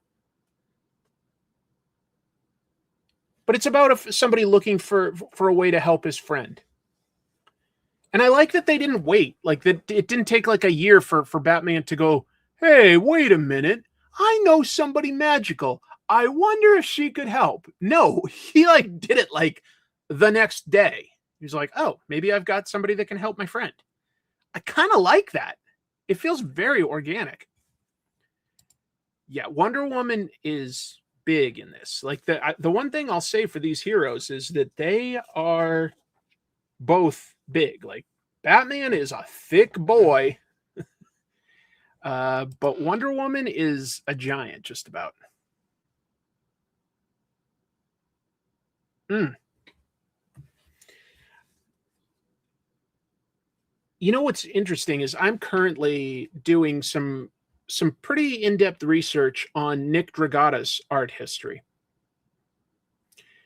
And his style hasn't radically changed since he began. A little bit, to be honest, but not a lot. But what has changed is his panel-to-panel storytelling. Like, look at how many panels are in this page. There's a lot of inset panels that give us small details, even though, like, you know, there's a lot of real estate devoted to the setting. And there's a bigger panel related to showing the main character. This is a very manga style way of telling the story. And I think that is one difference, even if people aren't fully aware of it, or just, you know, you don't look at this quite the same as, say, a Daniel Warren Johnson or a James Herron or a James Stokoe these days, but it is a manga way of storytelling. Using as much negative space as he does in certain panels, it's not that you don't do that in American comics, but it is the very specific choices. And sometimes the action, yeah. The fact that he'll like have characters fighting, you know, like we're reading it left to right, but like that he's adding the speed lines in that specific way. That again is a very manga technique to use here. He's already established the background in some of these previous pages, okay? We've had several pages show the background. So when we get to this big action moment, he's using those speed lines in a very specific way, or showing like the reaction to a physical encounter. It isn't just him winding up to throw the punch, which is honestly a lot of American stuff tends to do this. This is like the moment after he's hit this centaur in the belly, and we see ripple effects, and there's some real energy to that. There's some real energy to it. So I'm finding that very interesting, that he's using not necessarily the glossy techniques of just stylistic hallmarks from manga. He's using the storytelling techniques of manga in this book. And I don't know if everybody's picked up on that yet, but it is in my opinion, it's a very real thing. And I think it really helps make it look different. Some of his pages have a lot of panels, but he's giving us a lot of important information just in stuff that doesn't need to be big panels. I really like it. It's exaggerated. It's very exaggerated. That's also very, like, you know, manga. Just the sheer scale of him with these muscles. He should not be able to move around as athletically as he does. That's the fictional conceit that we're going to go with. But his actual look, his scope, making him this big, that is definitely taken from stuff like Fist of the North Star, where when you go up against somebody and you're really ready to fight, they are absolutely gigantic. So I think that this actually is a very specific influence for Nick Dragata. But I'm going to go into that in an episode. I've got some ideas.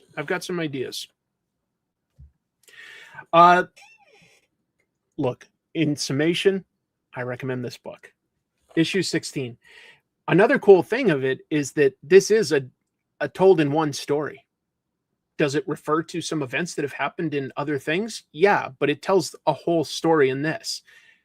Batman wants to help a friend, and he goes on a quest to get it done. And there's a little twist to it at the end. Really, really cool.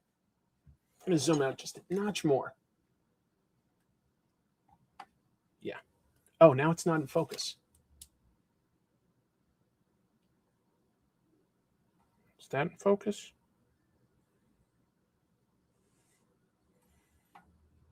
Yeah, that's better. I could easily talk just as long about the storytelling decisions that Hayden Sherman makes in their pages on Absolute Wonder Woman. I don't get the sense that those are manga influenced per se.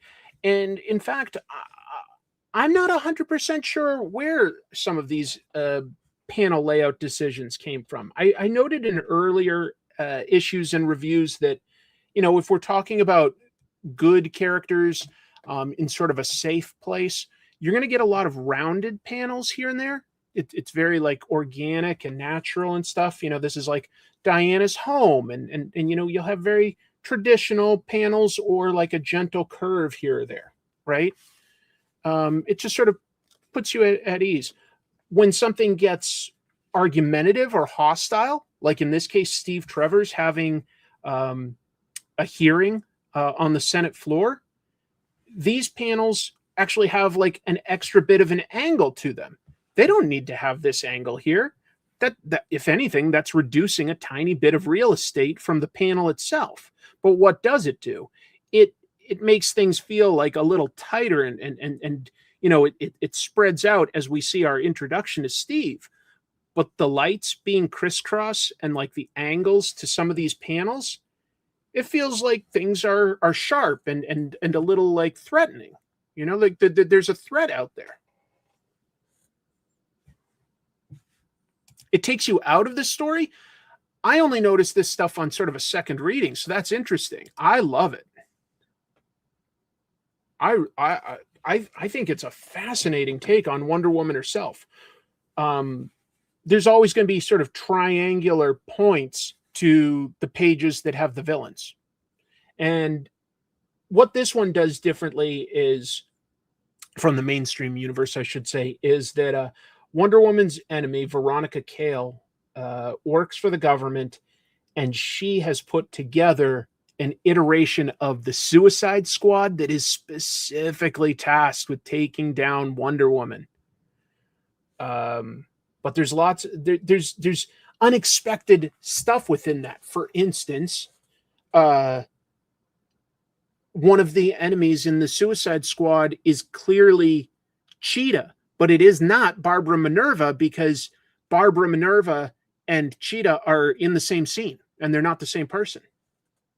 So that's a change. There's a new character. Like there's this woman that is sort of like a frog woman, and so some of the scientists are saying this might be what the Japanese kappa yokai are based on, like this race. And this is just in the background. Look at that, sort of a starfish with an eyeball. That might become nothing, or that might be them setting up that Starro is something new and different. Maybe it's not a kaiju in this. Maybe there's lots of Starros. I don't know. But I like that Hayden can draw the characters in such delicate lines too. like, look, this Wonder Woman is clearly like tall and physically imposing, but she's pretty too. And I like that. She towers over her friends. But you get like how she would take the attention and the breath away of everybody in the room. It's clever. I really admire a lot of Hayden Sherman's 3-point perspective establishing shots. Imagine like the time it took to lay out something like this. If you've ever been to New York's Museum of Natural History, there's a room that's kind of like this, but this is sort of like that times 2 or 3. But it's really beautiful, and I would imagine, you know, if I was drawing this would take me ages. This would take me ages. I love how it looks, though. Look at that. You just glance at this. There's hardly any dialogue to this panel. You just glance at it and you go, yeah, they're in a museum with a bunch of gigantic, you know, Greek artifacts. Got it. Tons of people. Okay, got it. But look at the detail and the choices that have to go into making that. You don't want to clutter it up with all sorts of noodling details that distract from what it is. But you still want to have enough detail to indicate the you know, what kind of people are there, how many displays there are, what the actual architecture of this is, because after this there's an action scene. But now that we've had this established to this degree, we can totally figure out, like, you know, where people are fighting around here with very minimal detail in the pages after that. Look at how many panels this fight has. But it reads very smoothly when you actually read it. So I guess this week I talked primarily about the artists in the Absolute series, which, you know, maybe I'm not giving Scott Snyder or Kelly Thompson quite enough credit. I got to say, I'm loving both of these books. I really get excited to put it at the top of my reading pile each week that an issue comes out. And then there's a little like voice in the back of my head going, hey, you know, set your expectations, Chris. There might, you know, not every issue can be perfect. You might get a stinker here or there. So far, I wouldn't call any of them stinkers. Sometimes the pacing can slow down as you sort of need to set up certain threads that will pay off in an issue or 2 issues. But it's both really, really good. This is, by the way, the new version of Zatanna. I like that. They've still like introduced some fishnet, but they've taken away the sort of super old-fashioned, you know, like line dancer at Radio City Music Hall type look. She doesn't look like she belongs on stage at, you know, the Tropicana in Las Vegas anymore. She looks like a punk. I like that. It's a good update. It's a really good update. In fact, I might not be a bad update to give a similar look to Zatanna in the mainstream universe, to be honest.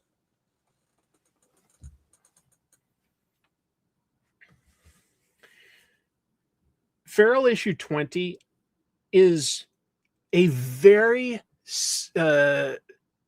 big conclusion to the story arc where some of the pets were trying to get by living in a pet city.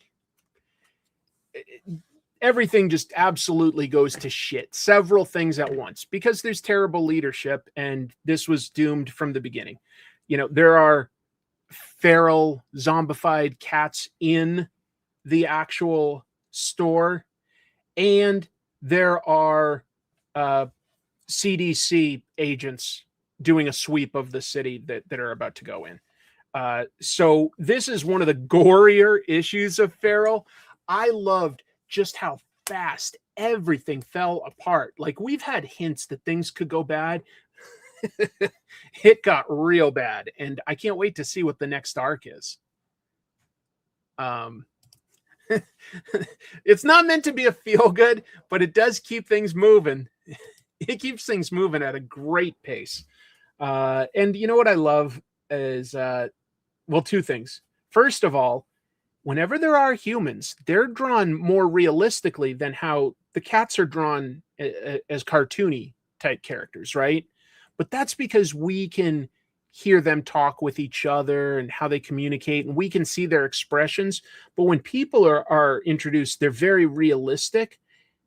So it's purely that we are seeing things from the pet's perspective, but you get a sense that there could be a different version of this story told from a human perspective, where the cats, work together here and there, and they separate here and there, but they're cats, they don't do anything that a cat couldn't do.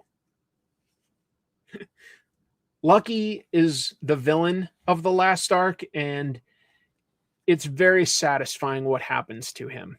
I will say that they do pay off, letting their villains get horrible comeuppances by the end. I strongly recommend Feral. It's been great. I can't believe it's already been 20 issues. Oh, the second thing I was going to say that I love is at the back, you can send in photos of your pets, and every issue has a letters page that's just pictures of all these adorable cats, and every once in a while a dog. I love them. I love cats so much. Looking at this makes me feel so happy. Gene, if you're still in the chat, you should really send in a photo of Cairo and Kismet to this. Feral Cats Comic at gmail.com. Feral Cats Comic at gmail.com. Just send the best photo of your pet. It's really fun. You don't like that? That's interesting. I saw online a lot of people reacting really strongly to the design. I think it's cool. What wouldn't be cool about it? It's got a good outline. I don't know. I think it's nice. That's interesting. It is aimed at me. That's for sure. That's for sure. The last one I'll discuss on any deep level, and then I'll do some quick reviews, is the 5th issue of Skinbreaker. So we're already nearing the end game. I was lucky enough to get the variant cover by my friend Tony Moore.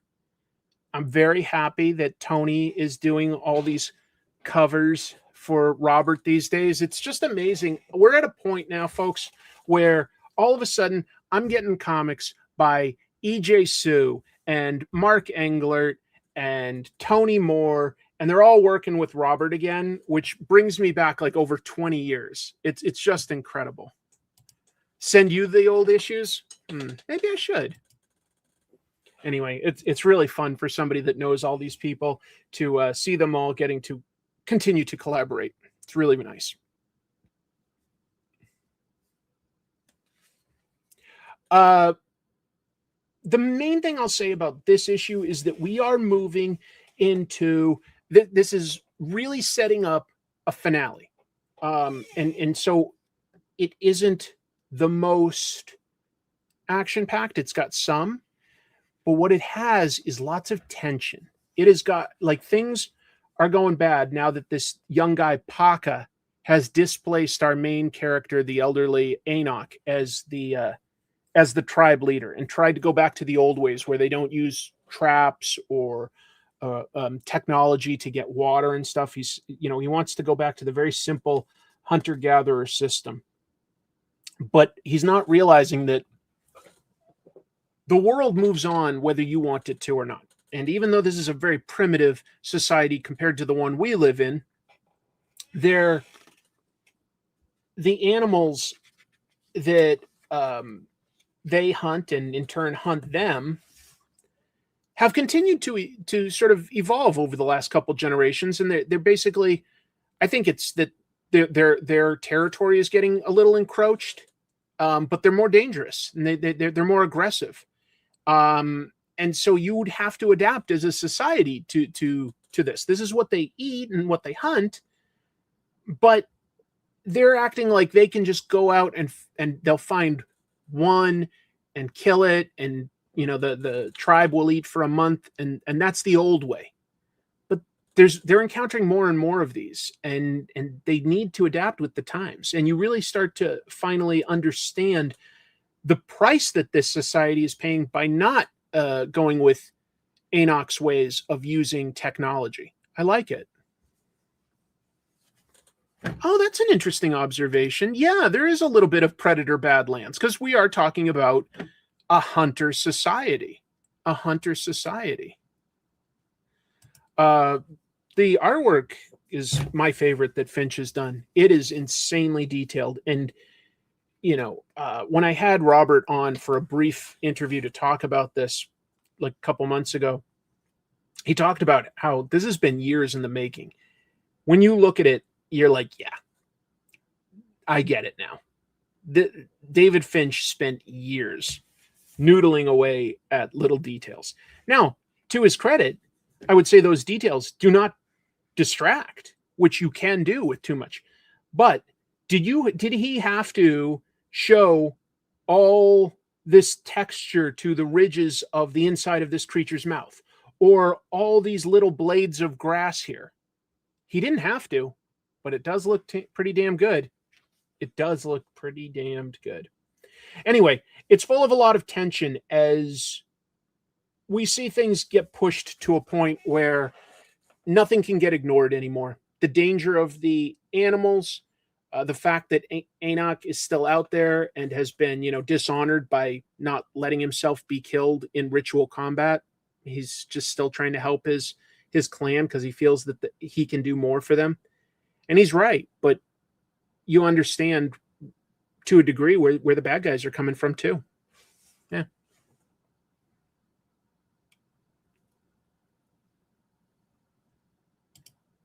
Yeah. 8 years to finish. It's incredible how much detail is in there. Now, I think Tony's a really good fit for doing variant covers on this, because Tony is another guy that adds a lot of texture to his characters, and I think it fits very, very well. I like this cover quite a bit. I don't have as much to say, but I'll say that Capes continues to be fun. I'm remembering like this story that was like originally something I read about 20 years ago. But I'd forgotten a lot of like the little jokes that it has in the background.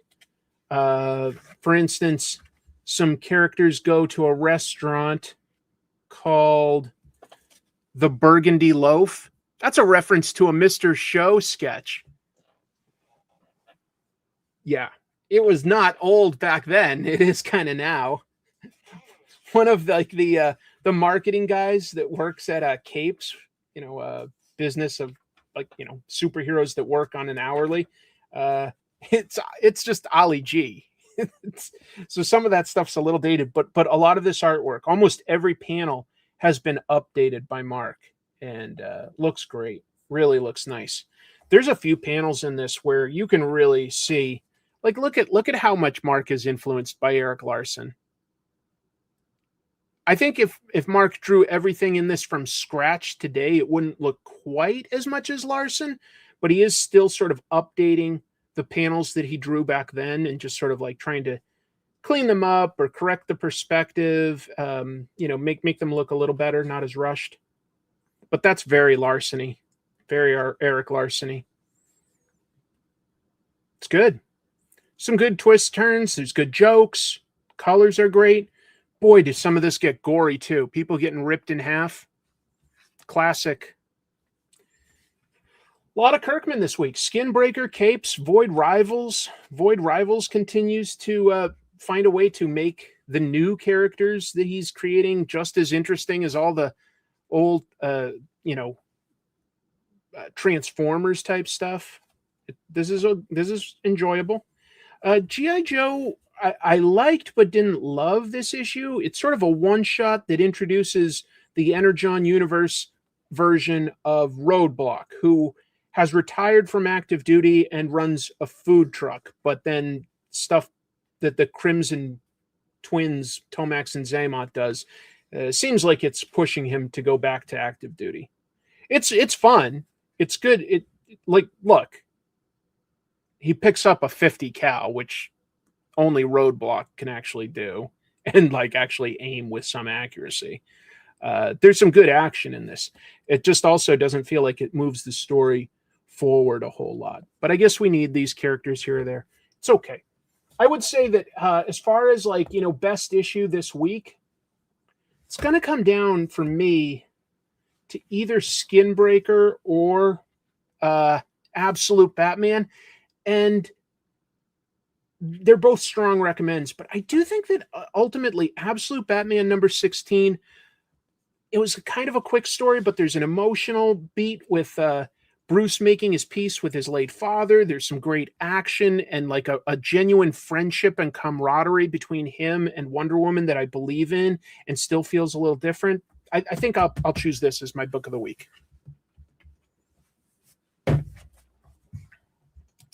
Yeah, I try to read a little bit of everything. I read the first issue of RoboWolf and absolutely loved it. I didn't keep up, but I do think that I'll pick it up as a trade paperback. It's funny, it's bonkers, it moves at a great pace. There's a lot to like. Yeah, you're right. Roadblock is sort of a force of nature. In the cartoon, he's just sort of like the funny guy that rhymes. He's a little deeper in the Larry Hama, A Real American Hero series, where, he loves cooking and he also is a professional soldier. This one's just sort of trying to update that. Derek doesn't know exactly when his next book, The Royals, comes out. If I find out the final order cutoff, I'll let you guys know. I don't know right now off the top of my head. Tell you what, I'm going to do a little more drawing of what I started last week, and we can keep talking. Oh, you know what I should mention?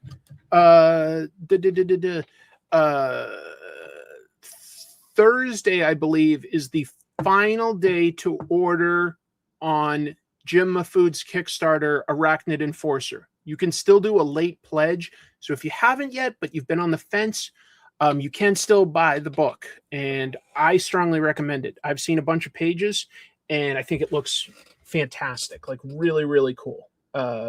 You can still get it, but only for another couple days. So this is your last chance. Last chance. What else? I'll talk about a bunch of different things. Oh, you know what I should do? I should show you guys some pictures.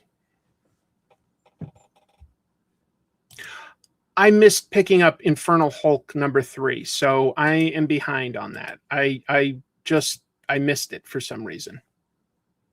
No, I went down to Portland this last weekend with Dave from West Coast Avengers, and we went to the Northwest Museum of Cartoon Arts, which is a new small museum in Portland. And yeah, it was nice though. I like it. So we went down because Michael A. Von Oming and Brian Michael Bendis were giving a presentation on the history of powers. And they both had some really interesting stuff to say about, like, coming up from indie comics to like finally having a hit, and how big and unexpected that hit was, and navigating that. For Mike, like, just how close he was to, real poverty before Powers hit. The funny stuff of navigating Hollywood. There was some really good stuff that they had to say. It was a nice presentation. Here's just a shot like of part of the museum. They're still definitely sort of building it out and stuff. A lot of the art is, prints that are sort of pinned to the wall, but not necessarily all framed. There's all of us meeting and having a good time. Oh, Brian just kindly gave me an Alias hardcover trade, and I love Alias. Alias is a great book if you never read the Brian Michael Bendis, Michael Gaydos run. Good mysteries, good street level crime stuff. The current exhibit that they have at this museum is all artists that live in the Pacific Northwest. Matt Fraction, Steve Lieber, Mike Allred, but also a lot of indie creators that you might not know, but maybe you do. Jonathan Case, Green River Killer, Shannon Wheeler, Too Much Coffee Man. Some really nice stuff there. Yeah, I did make Dave eat 56 Voodoo Donuts. I thought it was funny. It wasn't as funny was when he was in the hospital getting his stomach pumped, but it was still a little funny. No, we didn't do voodoo donuts. Actually, we didn't do that. Here we are looking at some pieces by Michael Allred. Most of them are prints, but there were one or two original pages that were interesting to look at. I like that. I was like, hey, you know what we haven't done? We've never gone and seen Peach Momoko's mural that she did when she lived here. So this is 10 years old now. Back in 2016, Peach painted this mural. This was years before she broke into comics. Years before, but yeah, she painted sort of like somebody that I think is like a native and a warrior, but also like an artist. It was really nice. I think I've got another one of, yeah, there's both of us going like, hey, look, that's that thing. We know this person's art. Dave's actually met her. And then we stopped at Floating World Comics. There's tons of comic book stores in Portland. We decided we'd go to Floating World because we sort of had to, we couldn't do everything at this point. But Floating World has a lot of indie and a lot of Japanese imported stuff. And we had a good time looking through all of that. There I am giving a thumbs up. I bought this book recently. It's published by Power Pulp. Jim Rugg recommended it, and it really is a good book. There's a lot of really cool indie stuff at that store. Anyway, that's everything I got to share for that. I just thought I'd give a quick look. If you're ever in Portland, a lot of great comic shops, but also, yeah, you should go ahead and see an original piece of art by Peach Momoko before she ever really became famous. She and her husband, Yo, lived in Portland for several years.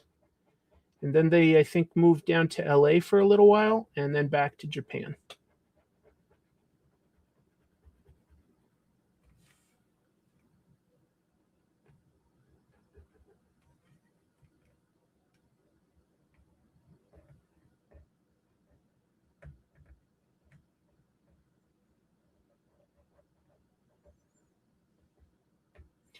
What else can I discuss with everybody? Let me think for a minute.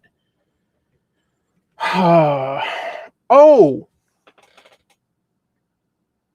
I won't spoil anything, but I watched the new MCU TV show Wonder Man on Disney Plus. Folks, it would be very easy to make an argument that it's Marvel's best TV show overall.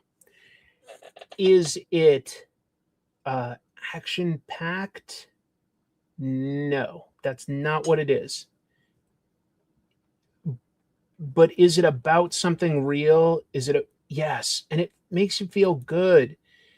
It is, at its core, a show about people that at least consider themselves outsiders, finding common ground and becoming friends. And I think a lot of us can feel like that from time to time. It's really, really nice. It's just a two-hander about Wonder Man and Trevor Slattery becoming friends and trying to help each other. And I loved it. There are twists and turns. There's a little bit of superhero stuff in it. But I think if you looked at Simon Williams and you were like, well, what's the core of Simon Williams? If you were starting from scratch, but you're building off of something that exists. Well, Wonder Man has a very muddy origin. I mean, he was a villain. He died. He came back. He had his brainwaves used to create Vision. So he's got weird connections to Vision and Scarlet Witch and Ultron. His brother became a supervillain. It's a lot. But what do we know about Simon, like basically in the here and now? Well, he's an Avenger, but he's also an Avenger that like usually has a job. He works as an actor. Let's simplify that a little. Let's just simplify that and go like, what if a guy with powers was trying to make it as an actor? What kind of like roadblocks could there be there? Well, it was pretty interesting to like, come up with a character like that. I really liked it, folks. I mean, I'm not going to sugarcoat it. I liked it a lot. It's kind of a quick watch, all things considered, because it's 8 episodes that are about 30 minutes. So it's a pretty fast like binge potentially. I watched it in 3 sort of segments of like 2 to 3 at a time. But it was there's tension and stuff, but it kind of makes you feel good because you see people like working to better themselves and to try to like break out of bad habits and stuff. It's quite nice. I was really impressed with it. Great acting, few funny jokes, few good tense moments. I really liked it. Kingsley is fantastic in it, and there is no way that they ever thought they'd get this much mileage out of Trevor Slattery. I mean, he was a distraction for what, the true villain of Iron Man 3 was doing. But now he's like gone on to like be used quite well as like a comic foil in Shang-Chi, and in this as just sort of like a guy with a bit of a tough past. It's not unlike just, I mean, he in fact also says that, he was an alcoholic at the time where he became the Mandarin. It's great. It's great, folks. I won't give away specific moments or beats or anything. I'll just say that it is worth your time. I was really impressed with what they did there. Yeah. And there have been a few good TV shows. I think that I think WandaVision and Loki have been good TV shows. I think Hawkeye has been a good TV show, but I think Wonder Man is their best and is not their most bombastic and big budgeted or anything, but it's really good. Well, maybe not. But the Doorman episode that people are referring to, there's one episode that's mostly about the character of Doorman from the Great Lakes Avengers. But it ends up being really interesting. What else? Is there anything else that's worth mentioning this week that I saw or did? Probably.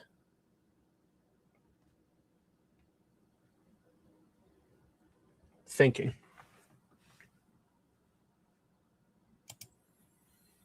I can probably turn off the banner, huh? Oh, I'll just talk a little bit about what's in the works.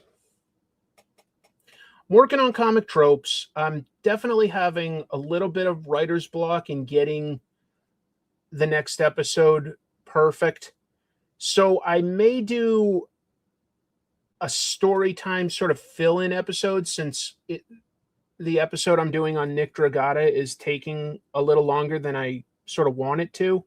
I don't know why I never thought of this before, but I was talking with, Dave on our long car ride to and from Portland and realized I don't think I've ever really talked at length about my sort of 10 years in DC. I got really into making indie and self-published and small press comics. And, that includes getting an Eisner nomination and, having some cool field trips and meeting some really creative and interesting people along the way.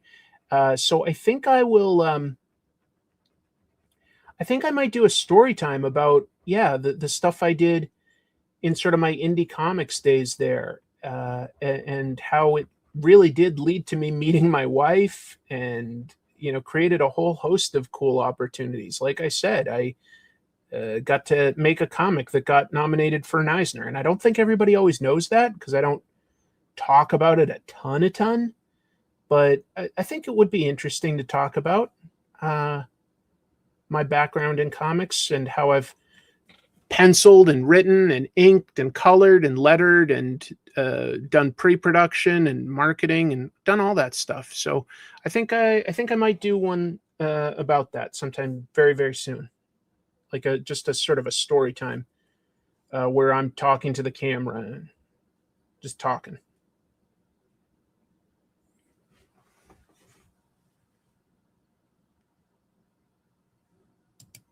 That's true. Sorry that I almost forgot that, Dave. But Dave was like, what if every once in a while he and I got together and maybe looked at an indie comic and sort of broke it down and talked about, our thoughts and history, like not like scripted, but just like two guys talking about their thoughts on some indie comics specifically. And I was like, if I didn't have to like write a script or edit, I'd be down for talking about that stuff more. And if I did that, I think I might want to just create like another channel or something. But I don't know. It's an idea. Anybody out there into indie stuff? I talk some indie stuff on this channel because more than I do on Comic Tropes channel. But I like indie.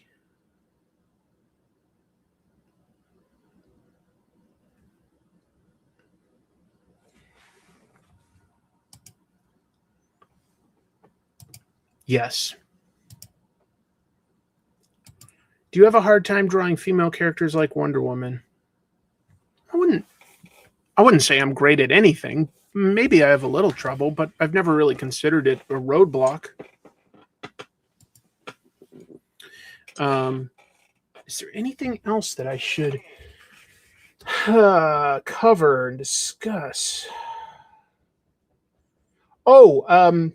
I just realized today that this month has a Friday the 13th. So Jimmy Jams and I will definitely make another trash movie bonanza about Friday the 13th. We try to always talk Friday the 13th when there is a Friday the 13th. So yeah, just letting you know that we are going to make that and have that out soon somehow. And if any of you are on the East Coast, you should know that Jim and his whole Ink Punk crew are doing a bunch of store signings, including at Third Eye Comics in Annapolis. My favorite chopper? I don't think I have one. I think we're going to go in chronological order. Because we started by doing like 5 and... Did we do 5 and 9 or... I forget now. But we did that. And then we did 1, so we'll probably do 2. Have you been reading the Justice League Red Comics series? No, I don't know what that is. Sorry. That one totally flew under my radar. Justice League Red? I don't know what that is, I'm afraid.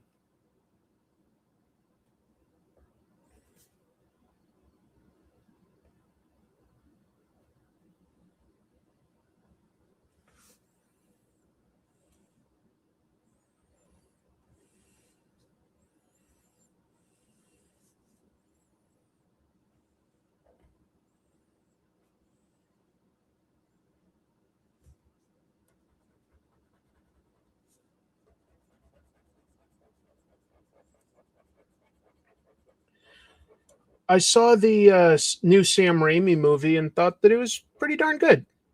I can't quite call it exceptional, but I'd say that it's definitely worth your time and was fun. Yeah, it was fun. And it wasn't afraid to give us a movie with some pretty unlikable characters, which I feel like Hollywood doesn't always have the guts to do, but can be very interesting. You don't have to have likable characters every time.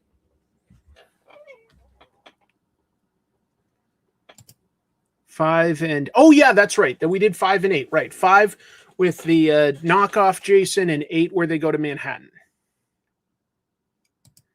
I read a lot of manga. I think, well, maybe another person would say that I don't read that much, but the ones that are like new and are still coming out that I read are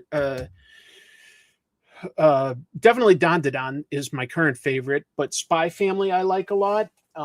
Asadora by Naoki Urasawa I'm reading as it comes out. And then I'm reading, I guess I've kind of finished up Tokyo Revengers.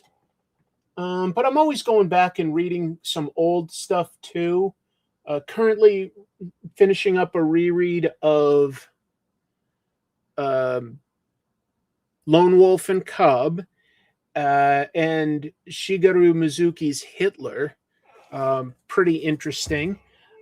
What else? I don't know. I feel like I'm always picking up some manga. Oh, I read Shintaro Kago's Brain Damage. It's okay.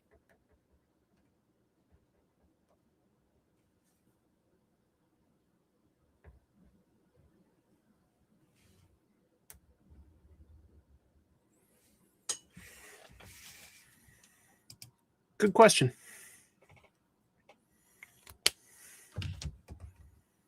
Yeah, it really is. But everything Naoki Urasawa does is fantastic. He's just my favorite.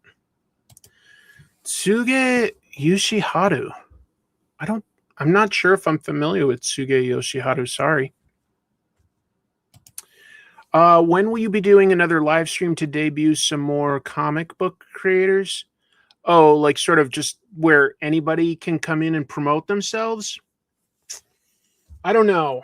Those are very hard because when I started, they'd only be a couple hours and I can fit that in. But the last couple I did were like, over, I think 5 hours and then 8 hours, and trying to find a day where I can dedicate, 8 hours to live streaming is very tough, very tough. So I'm not 100% sure off the top of my head when I'm going to be able to do that again.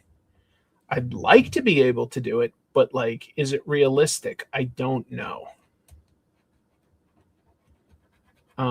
They just kind of got bigger and bigger, and I don't want to be unfair if I do it. I want everybody to have a shot at promoting themselves, but it's hard.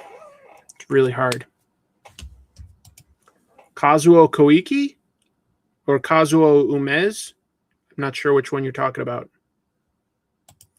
I could always just stop, but that feels like it's unfair to all these people that end up waiting for hours and hours, because that's the thing is yeah, I'll have been streaming for, we'll say 5 hours, and I'm tired. I want to stop. Well, what about a bunch of people that have now been waiting for 5 hours and then get nothing out of it? That makes me feel terrible. So if I do it, I feel like I need to go as long as it goes. That is really hard to figure out. Thank you for watching those. We have so much fun. So much fun. I've read a little bit of Umez, and he's cool. And I want to read more before I form a full opinion, because I feel like I haven't read that much. I've read some short stories and stuff. Maybe I could find a way to come up with a rule where I'm I can only talk to the first 20 people, but that just feels unfair somehow.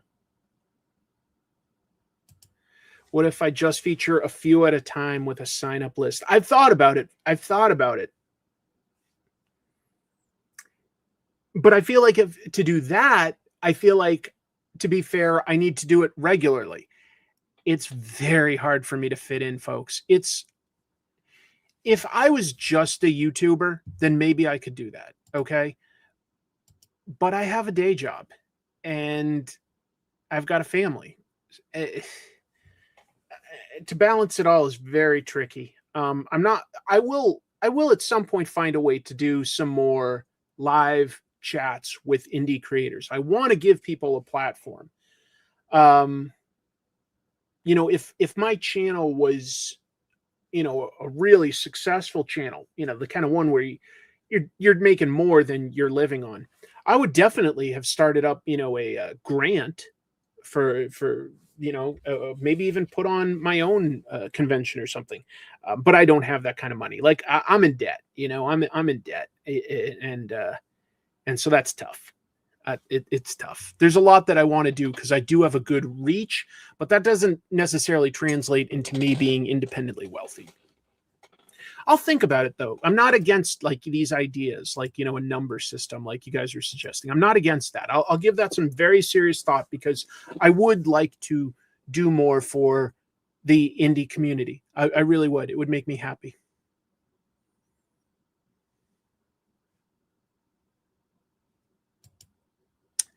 Maybe it's hard to say what I would need. I wish I was a more organized person so that I could do better at this for y'all. I'm not perfect, you know. I'm not the most organized. Yeah. Maybe if I'd started this when I was younger, I could be further ahead, but I didn't. I started it, you know, later in my life, and I need to balance that with working my day job and such. So it's tricky. I don't think that there's anything else that I can think of that's like, you know, comic book related to talk about. I told you about the visit to the museum and the one Marvel show that I watched, which I do recommend. Told you which comics I recommend reading this week. Yeah, I think what I'll do here is I do work tomorrow, but I've got a little bit of today left, so I'll be working on my script for the next comic tropes a little bit more, and figuring out when I can record the next Trash Movie Bonanza, which will be soon, real soon, but I don't know. Poe Buddy's Nerfect. Oh, wait, that's not what it said. Is it eligible for memberships? I don't know if this channel is eligible for memberships, but I will say that if you want to support the show, Patreon is the easiest way for me.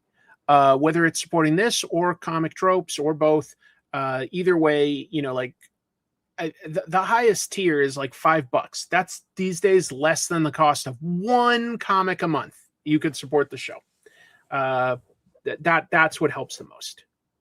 I talked extensively about it. Very, very good. Anyway, got a lot of things bubbling. Whenever I have a little bit of free time, I am working on two things. One is mapping out some lessons that I could do again. I have taught writing for comics in the past, so unfortunately I don't still have those syllabuses, but I remember what I did, so I'm recreating that as like some videos that I could sell that I think would be sincerely helpful to people that want to write a few lessons. And then I am, well, I'm not actively doing it now, but I do have a script for a comic. I mean, I've got several ideas outlined, but I've got one script that just needs, I think, one more polish. And if I can get like that polished, then I'll reach out to an artist and do a campaign. Thank you very much for the support, Kevin. You gave me a laugh too, so I really appreciate it. Yeah, anyway, you guys are fantastic. Thank you so much for everything tonight. Thanks for staying with me for such a long show. I will be back next week, and I think I can have an episode out if I do my sort of story time episode, just talking to you about all the different indie comics that I made and stuff. And then the more edited, polished episode about Nick Dragata is the next fully edited comic tropes that I'm working on. And that's maybe like 2 weeks out, I hope. All right. Take care, everybody. Keep reading comics. Now, you know what? Double salute. Yeah, it's a double salute kind of night. Peace and love.